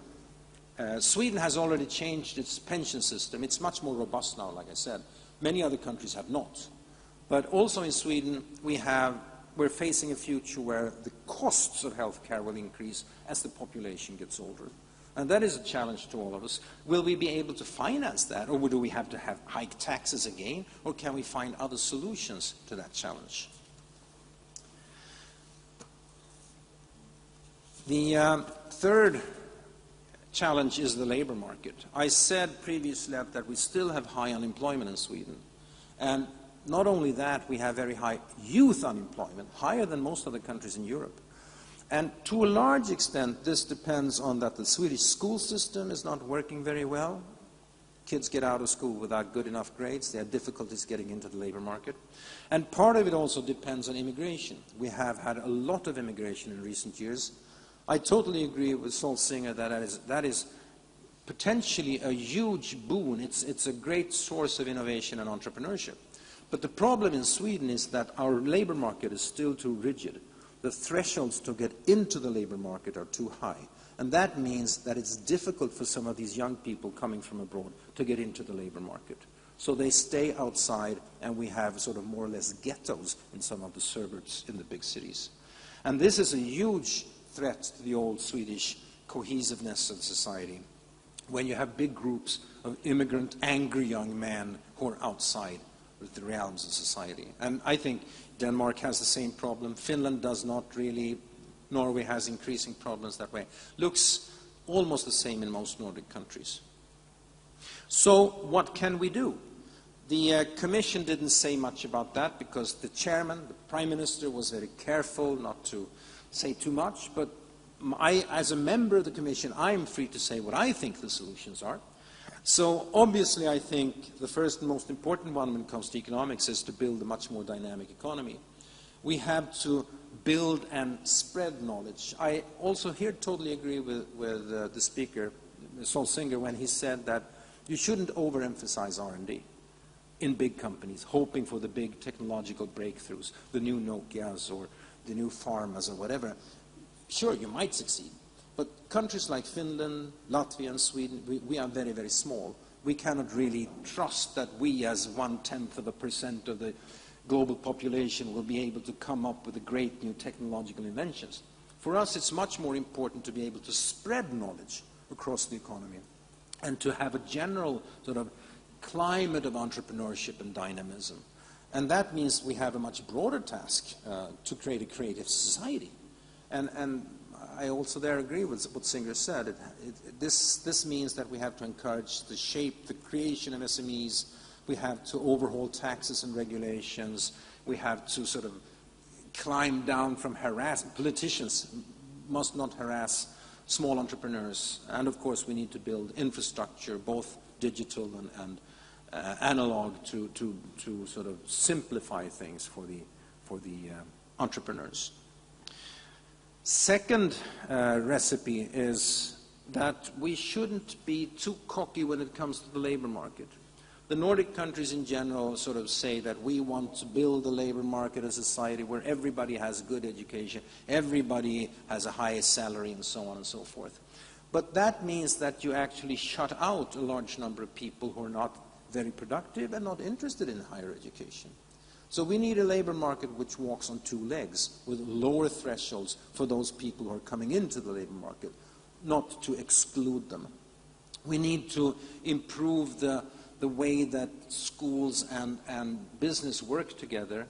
It's not by chance that Germany has the lowest youth unemployment in Europe, because they have these vocational schools where young people sort of have a smooth transition out to business and to labor markets.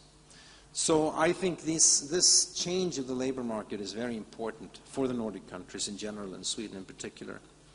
And then, as regards financing the welfare state and the welfare system, I don't think there's any way we can avoid working more hours and working more years. The pension system actually means that if you want a good pension, you have to work longer years, which is not strange. The pension systems were built in a period where people lived much shorter, as you heard when Staffan showed you sort of the bubbles moving up into the corners where people now live much longer. And this, of course, that the pension system means that the pension systems must be changed accordingly. But when it comes to health care, I think it's important to move along the way that Sweden has started to move, to try to find ways for private business and taxpayers, the public sector, to cooperate. The bulk of the welfare, i.e. education and healthcare in Sweden, is financed by public money, by taxes. But the public sector can buy healthcare, hospitals, services, schools, etc., from the private sector. So the private sector can compete with the public schools, and the public schools themselves compete among each other for taxpayers' money. I think that's one way of sort of making a market mechanism come into the welfare sector to increase productivity. That's quite controversial in Sweden. There's been big debate about it, and there are some good or bad examples of private entrepreneurs sort of mistreating their task in the welfare sector. But this simply means to me that we need to have better quality control, but we still need that kind of competition within the welfare sector that we have started. We have embarked on that road, and I think we should continue. That's a way of modernizing the model. Now, what does this mean? You're getting tired. If I want to summarize everything I've said in a couple of snappy sentences, what do I say? Well, if you do get into a crisis, you shouldn't waste it. To quote Barack Obama's previous chief of staff, Rahm Emanuel, never waste a good crisis. If you are unlucky to get into a crisis, then things happen. Political situation changes. Suddenly things that were impossible to do in good times are possible to do. It's the same in politics, but it's also the same in companies also. When companies are good, they usually become lazy. When they are pressurized, when they need to transform, they do it better. And so you shouldn't waste the crisis, you should bite the bullet, you should make as comprehensive reforms as possible. And I showed you the list of what we did in Sweden in the early 90s. That was a long list, much longer than anybody could have guessed would have been pushed through just some years before that. But when you're out of the crisis, you need to prepare for the future. And the future is, of course, impossible to forecast. I've been in forecasting for 25 years as an economist, and my forecasts never are right, because so many things happen. And that's why, I mean, you have to be content with knowing in the general sort of direction where society is heading, but then you have to try to build dynamism, flexibility into your economy and to new politics. And that means, like I said, creating a much more entrepreneurial society. I think that is the most important task for the mature welfare states that the Nordic countries have. So those are my two sort of lessons from the Swedish crisis in the early 90s. I'm not sure what you can learn or use from that, because you have gone through your own crisis, you bit the bullet as hard as anybody ever did. But looking at the future, I think it is important that all small countries think about dynamism, openness, and entrepreneurship. Thank you.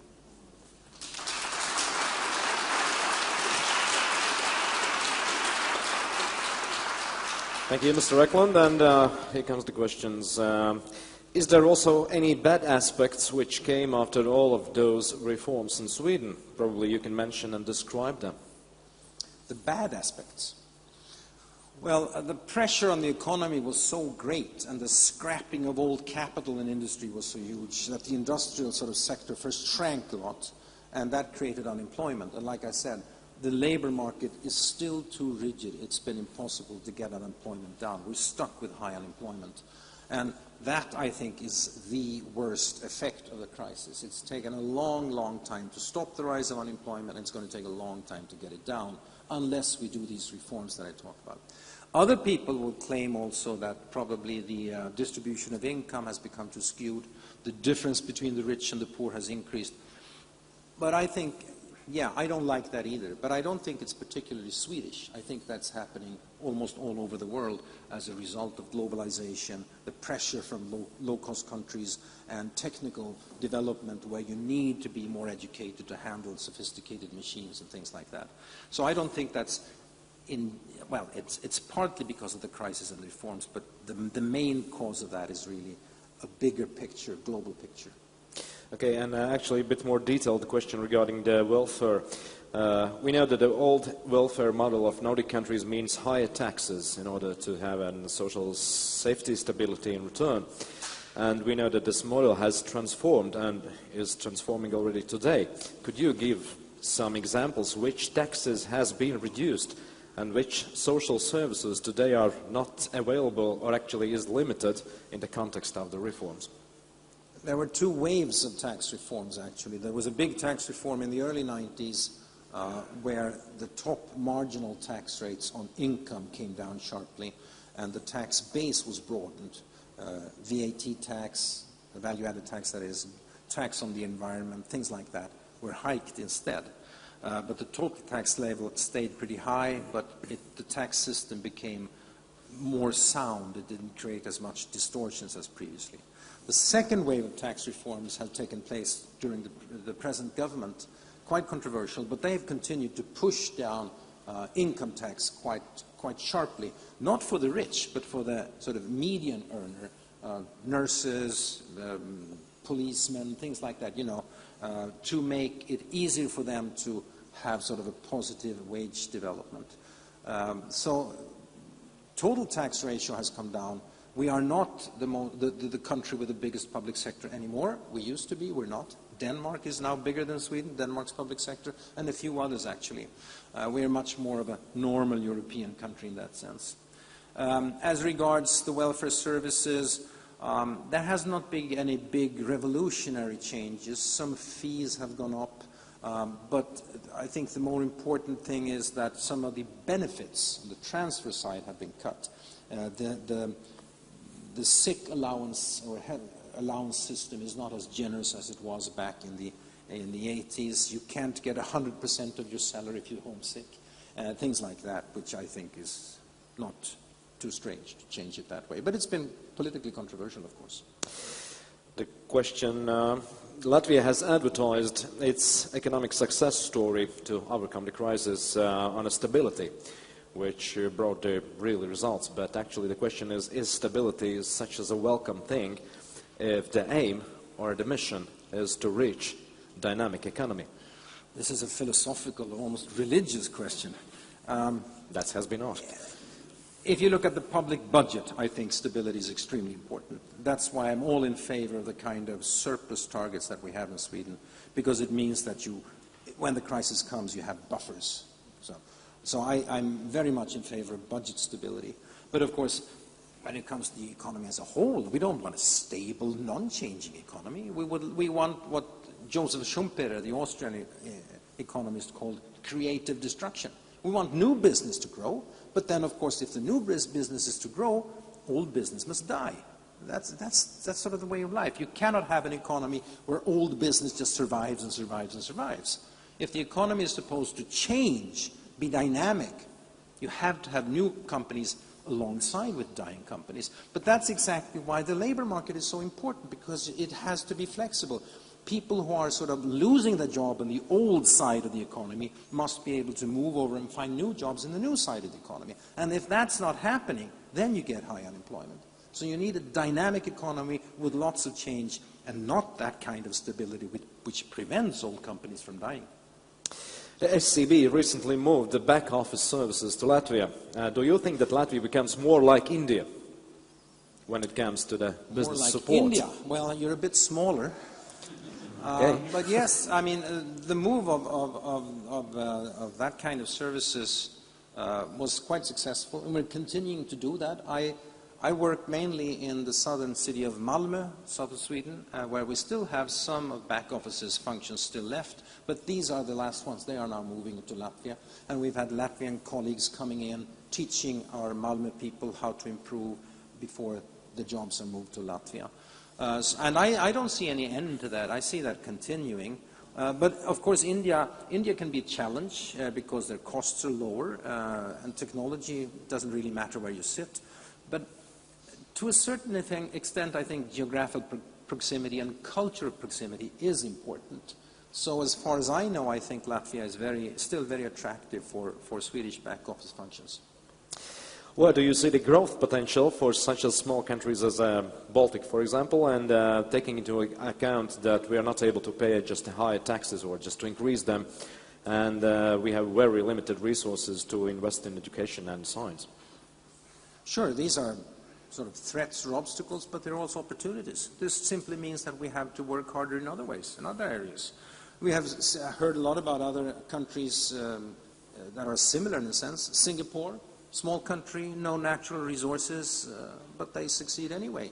And partly because they have to work harder in other areas to compensate for the lack of natural resources. So I mean, there's no natural law saying that small countries without natural resources are bound to be poor. On the other hand, if you can turn it into your advantage.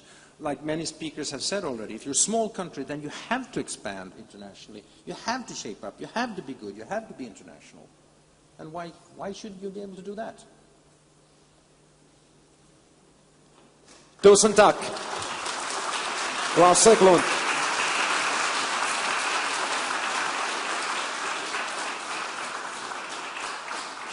Tā, dāmas un kungi, mūsu formā ir vēl viens runātājs, kurš ir līdzīgā situācijā, kā manis pieminētais saslimušais klāt nēsošais Pedersen kungs. Jāsaka, arī Jorga Lobos ir dabūjis kaut ko, lokālai apstākļi, un tomēr viņš ir šeit un ir gatavs uzstāties. Un mēs ar viņu esam vienojušies, ka jo pilnāka būs zāle pēc kafijas pauzes, jo veselāks viņš paliks. To jūs varat izdarīt pēc īsa brīža. Apsveikumu viņam, un mēs gaidīsim jūs pēc pusstundas pēc kafijas pauzes. Spoža, pārliecinoša runa par arhitektūru un par attīstību. Es aicinu jūs baudīt kafijas pauzi, un savukārt visus lektorus kopā ar Repšas kungu un Kehra kungu es aicinu šeit pievienoties mums uz skatuves kopīgai fotografijai. So please, speakers, you are welcome to join us on the stage in order to have a common photograph. And Mr. Repša as well. Tā, dāmas un kungi, esiet sveicināti vēlreiz, un mēs esam gatavi turpināt attīstības forumu, kāpēc nācijām izdodas arī mūsu pēdējo noslēdzošo sesiju, nevien šeit mazajā ģildē, bet arī interneta tiešraidē.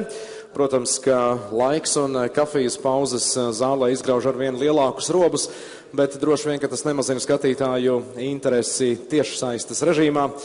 Un šis ir tas brīdis, kad es vēlos pieteikt vēl vienu mūsu runātāju, kurš arī būs pēdējais mūsu šīs dienas formā. Un jāsaka, te būtu svarīgi saprast konceptu, jo mūsu nākamais viesis ir Jorga Lobos, kurš pēc savas akadēmiskās izglītības ir arhitekts un ir gatavs izstāstīt jums to, ko tad arhitektūra ir radījusi kontekstā ar ekonomiskajām vērtībām. Un jāsaka, arī šeit mums nākas atgādināt un uzsvērt pilsētu lomu, lai ko mēs arī nedomātu par urbanizētu vidu, ja mēs runājam no sociālā tīkla blīvuma viedokļa, no ideju konkurētspējas viedokļa. Pilsēta, protams, ir īstā vieta, kur jūs varat katalizēt savas domas un ieceres līdz patiešām praktiski īstenojam tīradnim. Dāmas un kungi, Jorge Lobos. Sagaidiet ar aplausiem!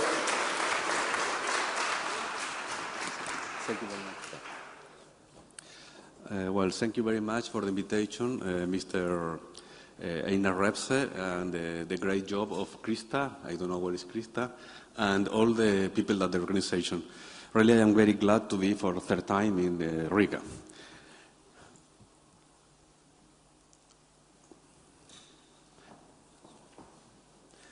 I will talk about architecture and how the architecture have changed last time.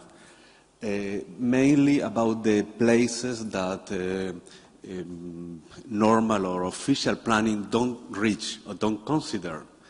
That places can become a great possibility for the future of the cities. The fact around 80% of the urban areas in the world are not planned. For instance, this is the case of Mumbai in India, and where half of the inhabitants of Mumbai live in the slums. For that reason, we create an architecture office, emergency architecture and human rights, to work in that 8% of the urban areas that haven't planning. We decide to work in these areas that are the worst areas in the world, because, in these areas that are unplanned, in these areas with social crisis, with humanitarian emergency, because we believe that there is really a great opportunity for the cities. The creativity in these places, for instance, I will show this case, without official rules or with few official rules, is more open. This is a project that we are doing with bamboo towers in this slum, just for the people can sleep and don't continue growing with the slum areas. Or another case, in Brazil, favelas in Brazil, when these misos rurals produce this, that the collective imagination grown a lot without any official rules. I will show some cases after this, and because these areas, we are sure that is the future of the cities.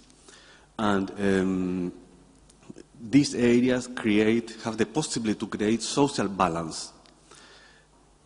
A future city without social balance is very difficult, can become to a success country, or can become a more democratic place. For instance, we can see the same case of Brazil, have grown enormously last year, but we can see in Brazil and also in my country, in Chile, that we have enormous social difference. The 10% richest in Brazil and Chile earn 50 times more than the 10% poorest. That is a kind of time bomb. So in this moment in Brazil and Chile is a lot of demonstration. So we have had a very high economical growth last year, but it's not a guarantee to become a success country. From now, in a theoretical point of view, we can say very briefly that in last part of the 20th century, the focus of the architecture was economy, with the high level of the economy and technology. Now, in the first part of the 21st century, this is changing, and now the focus is human rights, how we can have a more balanced city, how we can understand better the process of the society. In this theme, in this new relation between architecture and human rights, the cultural aspect, the cultural themes are the key and the first step. Why is this? Because we need to understand the other one. We need to recognize the difference and the similarities with the other one. Just in that way, we can create a plural city. And the plural city could be the success of the future. If the city is more plural, we have more possibilities. If the city is more plural, we have more complexity, urban complexity. And this can produce a rich social life. Finally, architects are also changing their role. In the 20th century, we were just builders of buildings. Now we can also support or to help the social peace. Architects now can also become a builder of social peace. We will see several cases with these few ideas. The first is the case of Chiloé. I start with this because I am from this area, south of Chile. And we found 20 years ago a group of islands with few architects and with a strong culture in relation with timber, forest. Something happened here. All the small villages were built in that way. The churches of this place became World Heritage last year, and we decided to start to build with that element, not with another, to recognize that process, that cultural process. This is, for instance, a house for old people. This is a church, a modern church, and each time this project, we have made this project during 20 years, more or less, and each time it was growing. This idea of the culture could support the future of the city. And also, in one moment, this became rich houses start to do in these areas, but also social schools.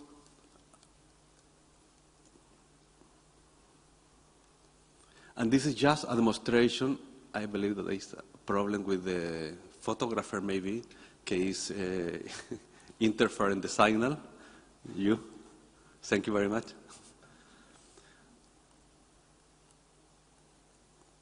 And last project in this area is an archaeological museum just with timber. This museum is the symbol of this area. We started 20 or 30 years ago with a very poor area in Chile. Now this area is well known in Latin America, receive a lot of tourists, and because they have developed their own culture. This was the main value of this area, and it is becoming a very important area in South America. This is the last project we are doing there. Well, Uruguay, in Montevideo, another case with an enormous social crisis during the 90s or the beginning of this century, and the government asked us to do something with the old center of the city, to do something. They didn't know what exactly, and they say we are in an economical crisis. Then our point was what we can do with this. And we found that they have in the old city 50,000 square meters free, abandoned. And they have also a lot of social organization. Then we haven't money in this case, but we have spaces and social organization. And we say, well, we can join both.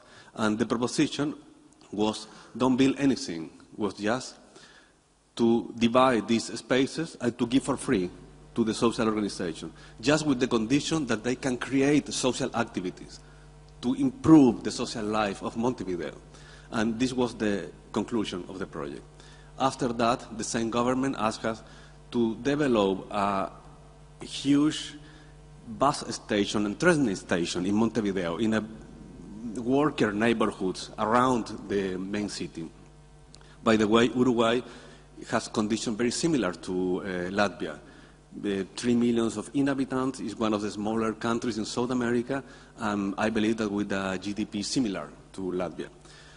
This was the situation that we found in the place that the government wanted to do a train station.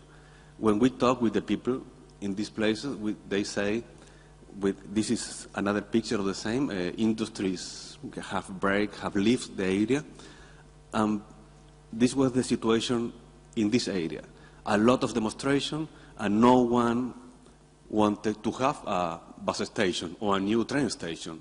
They say we need job because we have lost the job, because all the industries left this area. And also the industries left the area and they live there a very high pollution of the ground. The mortality, the child mortality in this area is 6 times more than in the average of Montevideo, because the ground was polluted with lead, a heavy metal, and the water, everything was polluted. Then we have an area with people without employment and with a high level of pollution. Then they don't need a train station. Some biologists told us that we can clean the ground with this kind of flowers. And the proposition finally was don't do any train station or terminal. Was just to plant flowers in everywhere as possible. Squares, streets, abandoned places, all industries, and this incredibly create a market, a flower market. And finally, we say that maybe it's not a bad idea to have a train station, because the train station join a lot of people, and this could be the main market, flower market for Montevideo. Another case, very extreme, in this case, Mozambique. I want to show this case because Mozambique is one of the 7 countries poorest in the world. They have every year floods, and the success of the country depends on is their original conditions. We cannot compare Denmark with Mozambique. But in this case, the government asked us to do a kind of manual or book to teach the people to build houses. But when we were there, it was obvious that everyone knew to do houses, but the main problem was the flood. This is the situation every year. But we cannot create a book to learn the people how to protect themselves from the flood, because they speak 30 different dialects and just Portuguese with an official language. Finally, the idea was with the community, work with the community, that is a key issue in all this kind of project, was to create a kind of cards to give in the schools in order that the children can learn what they can do. Because with these floods, die a lot of people every year. Then the project finally was, we didn't do any house. We just tried to protect people from the floods. The success in this country is just to save life. This could be a success in this country. Finally, we did also a school in Mozambique. This is school with a program from UNICEF, and the school have that characteristic that is 1.5 meters over the sea level, in order that when the flood comes, it can become also a platform for survival. This could be a situation for a very poor country. Another similar situation that we were talking, maybe Stefan or Frank talked about Maldives in the second lecture. Maldives is a group of islands, 1,000 islands, coral islands, and they have an average of the sea level of 1 meter 20 centimeters. This is the average of the whole country. Then with the climate change, this country can disappear. The scientists say that it's probably that the sea level can rise around 50 centimeters or 1 meter. If that is true, this country will disappear. This is an extremely vulnerable situation. And this is the former Premier Minister or President of Maldives. He is a kind of demonstration. He say, this will happen in 50 years. We will have with the water to this level. And he make a conference in that. Also, he say this could happen in 100 years, and the conference was underwater. He said, we cannot swim or we cannot sink. And he tried to buy land in India or in Sri Lanka to move all the inhabitants of Maldives. Remember that Maldives have 400,000 inhabitants. If we know what happened when we move one culture to another place, we can create a lot of conflict in that area. For that, our proposition was what we can do with Male, the main city. Male will be underwater at least a meter in some years more. And the situation was say, well, we cannot wait that. We cannot wait that the world come to some agreement and don't continue with the pollution. We must create some urban solution for this. And the idea, one of the ideas, was to create some canals, that the street can become definitely canals, like Venezia in Italy. So then, one against some problem can become an opportunity for this country. In this case, we are studying some models, what happened when the sea level rise in relation with the buildings. What is the effect that the buildings can have? Or how the building can suffer that situation. Another case with a humanitarian emergency is Chile. It's a volcano eruption It made that some village disappear of 5,000 inhabitants. Also, the river changed their normal course, and this is the final situation of the houses, full of ashes. And the project, the government decided to rebuild the city in another place, 20 kilometers of distance.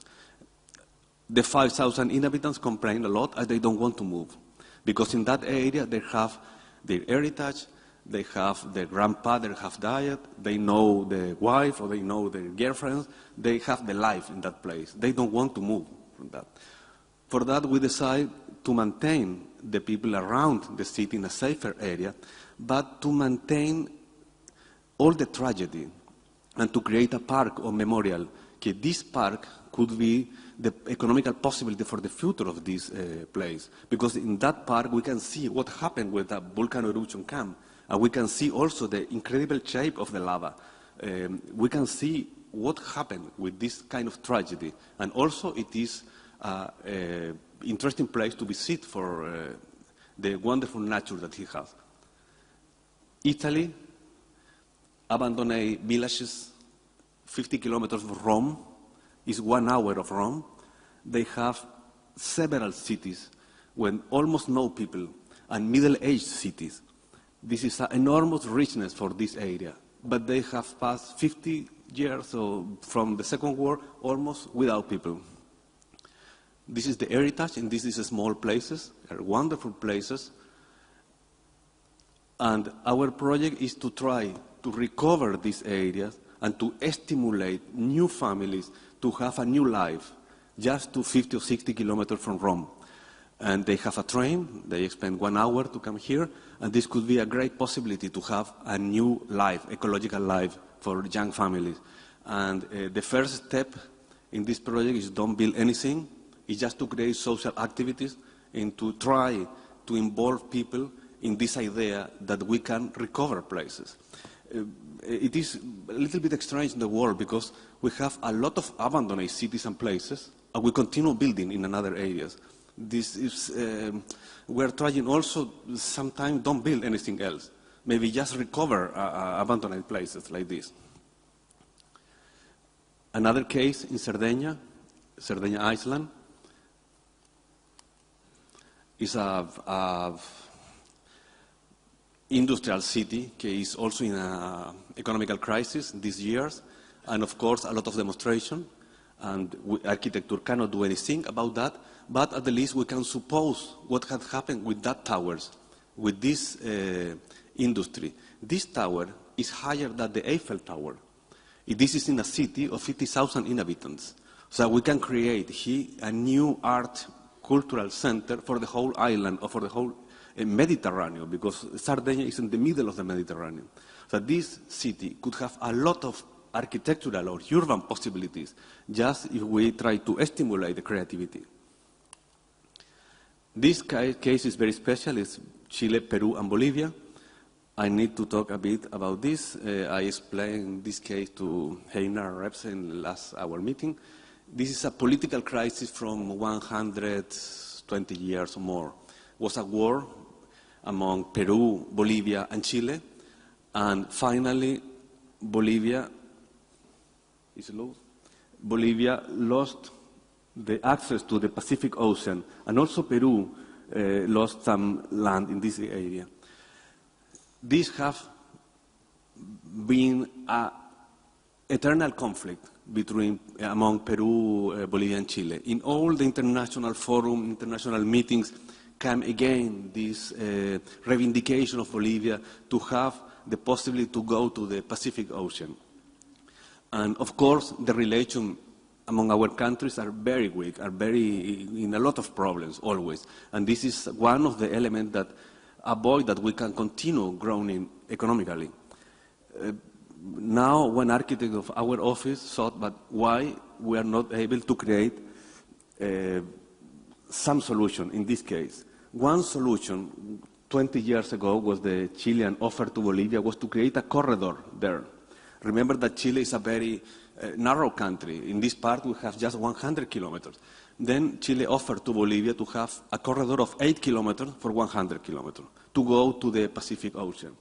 And Peru say no, because they lost the frontier with Chile. And now Peru and Chile are in the court, international court, because also it's an area in no clear, water area, no clear in that zone. The proposition of the architecture was maybe we can take this area in conflict to give this area to Bolivia and to create artificial island there in this area. Now the technology alone to have artificial island like Dubai or like another Arab countries, we can create artificial islands, and Bolivia can have the possibility to go to the Pacific Ocean. Chile maintain the border, the frontier with Peru, and also we can create a tunnel maybe between Bolivia and this island.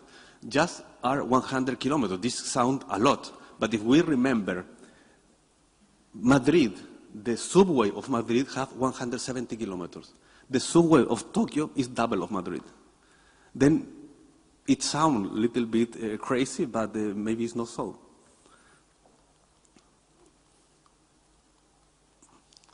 Japan. We pass from the poorest country to more rich countries. This is Tokyo, one of the best prepared countries in the world for earthquake. Also Chile is one of the best. But in this, Chile hasn't so high buildings. And Tokyo has very high skyscraper. Building doesn't break, really building resists the earthquake. But people that are in this building continue suffering the earthquake because one building of some tower of 30 or 40 levels move 1 meter in 1 second and 1 meter to the other side. Then the people is shaking inside, moving against the walls. And also the silent fall down, furnitures move. Then Tokyo continue with that problem, despite that the buildings resist. And also everyone wants to go to the first level, to the ground level. And you know the density of Tokyo.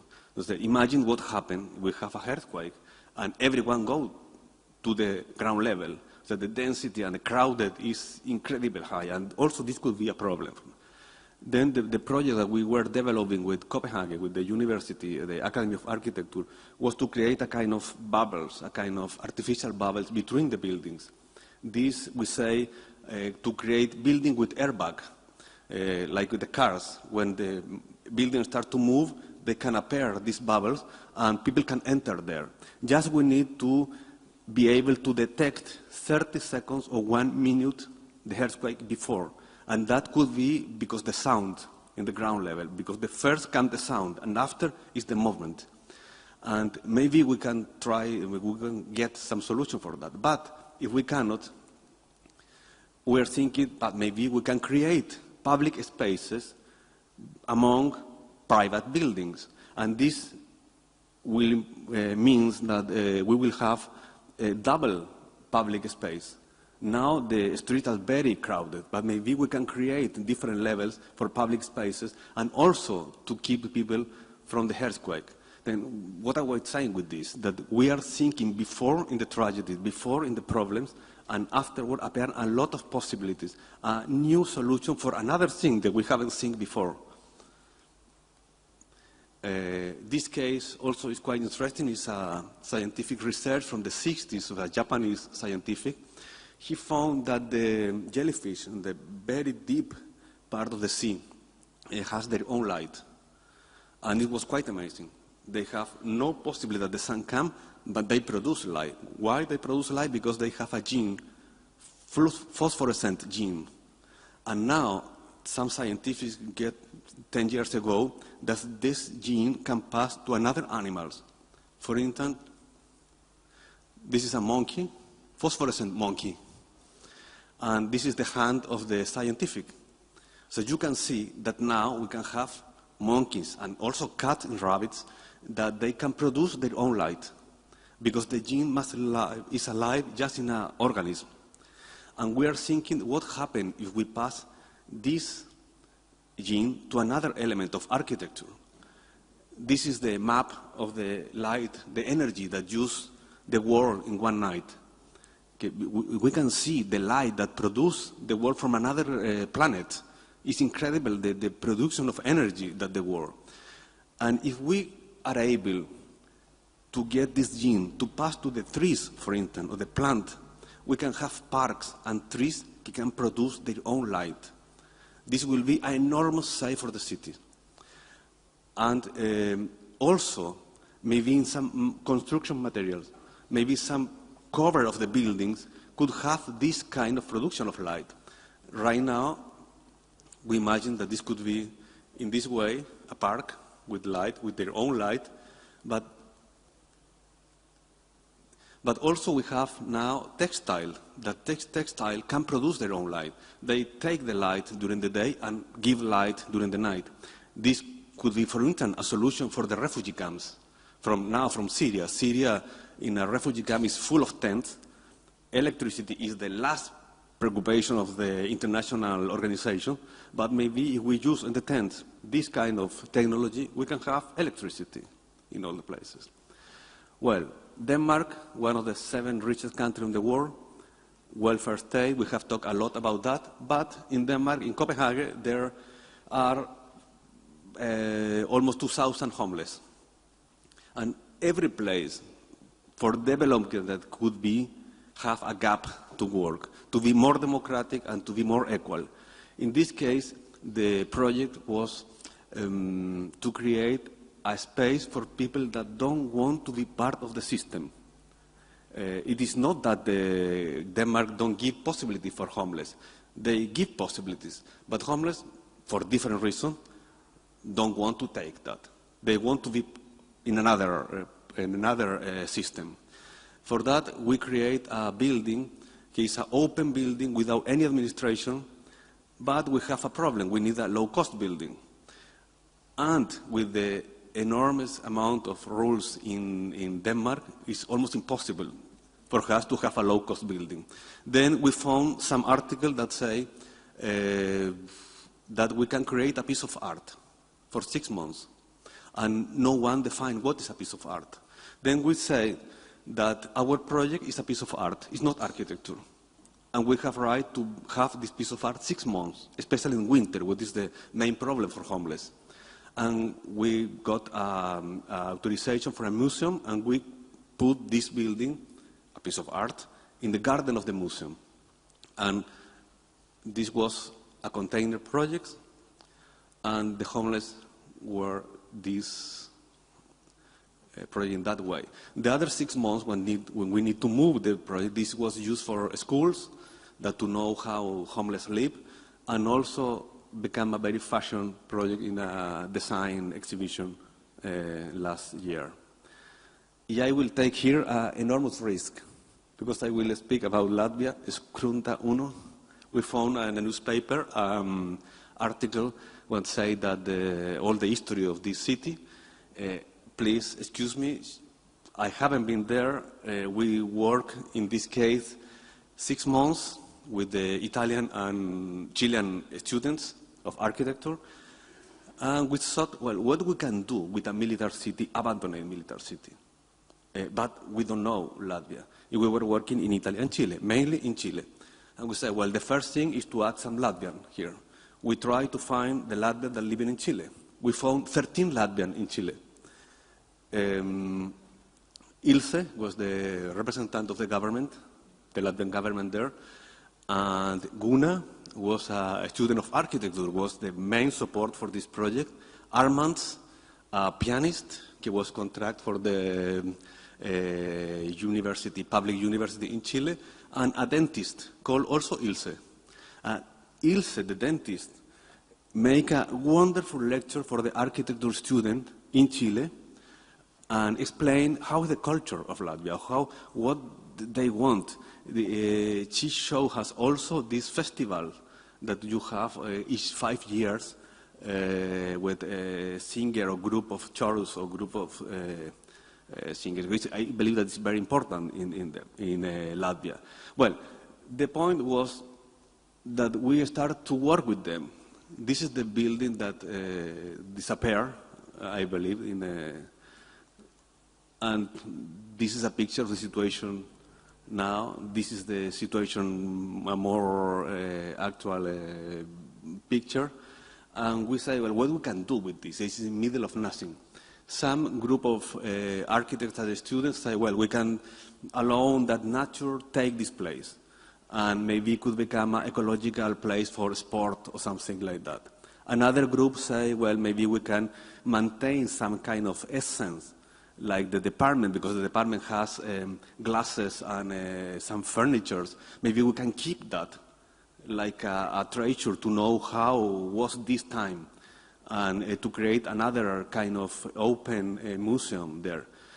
But maybe the most interesting idea was some group that say, why we don't create a rock festival in the summer if we can join this to the net of European huge rock festival. For instance, just the festival of Roskilde in Denmark joined 120,000 people each year. Each people pay 300 euros, the ticket. So we're talking about millions of euros that we can get for that. And for young people, it could be incredible to come to a military city and to have exactly the opposite rule of a military camp. A totally free space, totally free behavior in that area, in the middle of nothing. That is the final image of this lecture. I ask excuse for to take a case of Latvia. I don't know, but it was just to show how the architecture can work. Well, love it. That is all. And Lajel, paldies.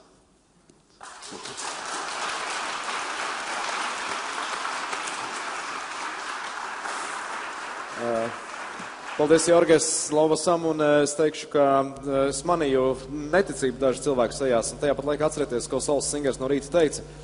Ja nu gadījumā kāds jums saka, tā ir traka ideja, tā ir pirmā zīme, ka jūs iespējams esat uz pareizā ceļa. Un lai nu par ko, bet Stevam Jobsam iespējams bija taisnība, kad viņš teica, ka pasauli var mainīt tikai cilvēki, kas ir gana traki, lai to izdarītu. Vai ne? Šis, man liekas, bija lielisks stāsts, un just a very few questions, the last ones actually that has been placed to you.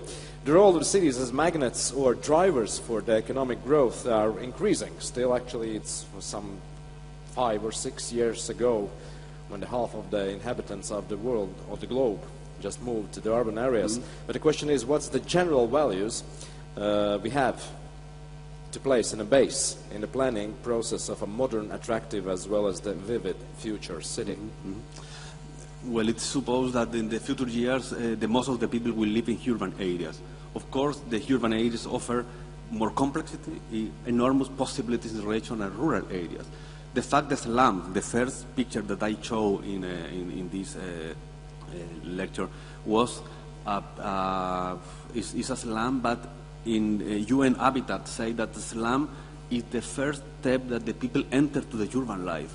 We see that like a very sad situation, but for most of the people that live in the slums, it's a great opportunity to enter to the city. They cannot enter in another way. Then finally, the city is the future of our world. And another question, there are actually a lot of old buildings here in Latvia, not only the Skrunda that you mentioned before. Actually, and these buildings were built during the Soviet times, and actually nowadays they are usable and aesthetically and pleasant places, actually. Yeah. Do you have any ideas, furthermore, or just examples on how to recycle morally aged buildings and make them useful once again?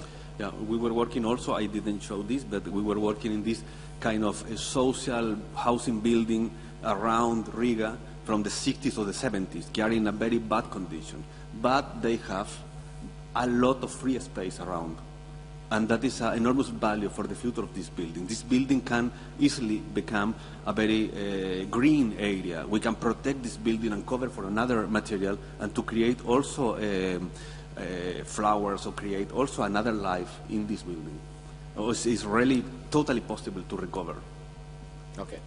Thank you a lot. Liels paldies, Jorge Lobos. Ja valstiskajai piedarībai ir kāda nozīme, tad vistālākais mūsu šīs dienas viesis, tātad no Čīles, bet, protams, ārkārtīgi daudz ko dara Eiropā, kā arī pamanījāt. Bet šis ir tas brīdis, kad es vēlos pateikties jums visiem par klātbūtni šeit mazajā ģildē, tieši tāpat kā mūsu interneta tiešraides vērotājiem, jo attīstības fórums, kāpēc nācijām izdodas, vismaz pirmajā reizē ar šo brīdi faktiski tiek slēgta, un es saku vēlreiz paldies visiem par dalību. Īpaši paldies arī mūsu viesiem un runātājiem. Aplausi viņiem vēlreiz, visiem mūsu lektoriem. Tas nozīmē paldies Saulam Singeram, Stefanam Landinam, Kāri Heirenenam, Klasam Eklundam un arī Jorgam Lobusam, un paldies par idejām. Un to es saku tātad attīstības fóruma un arī biedrības Latvijas attīstībai dibinātāju un vadītāju vārdā. Repšs kungs man lūdzu to pateikt jums visiem, un tas nozīmē paldies par idejām nevien no lektoriem, bet paldies arī par idejām no jums, kas ir izskanējušas arī tajās pauzēs, kad mums ir bijusi iespēja pārmīt arī vienu otru vārdu.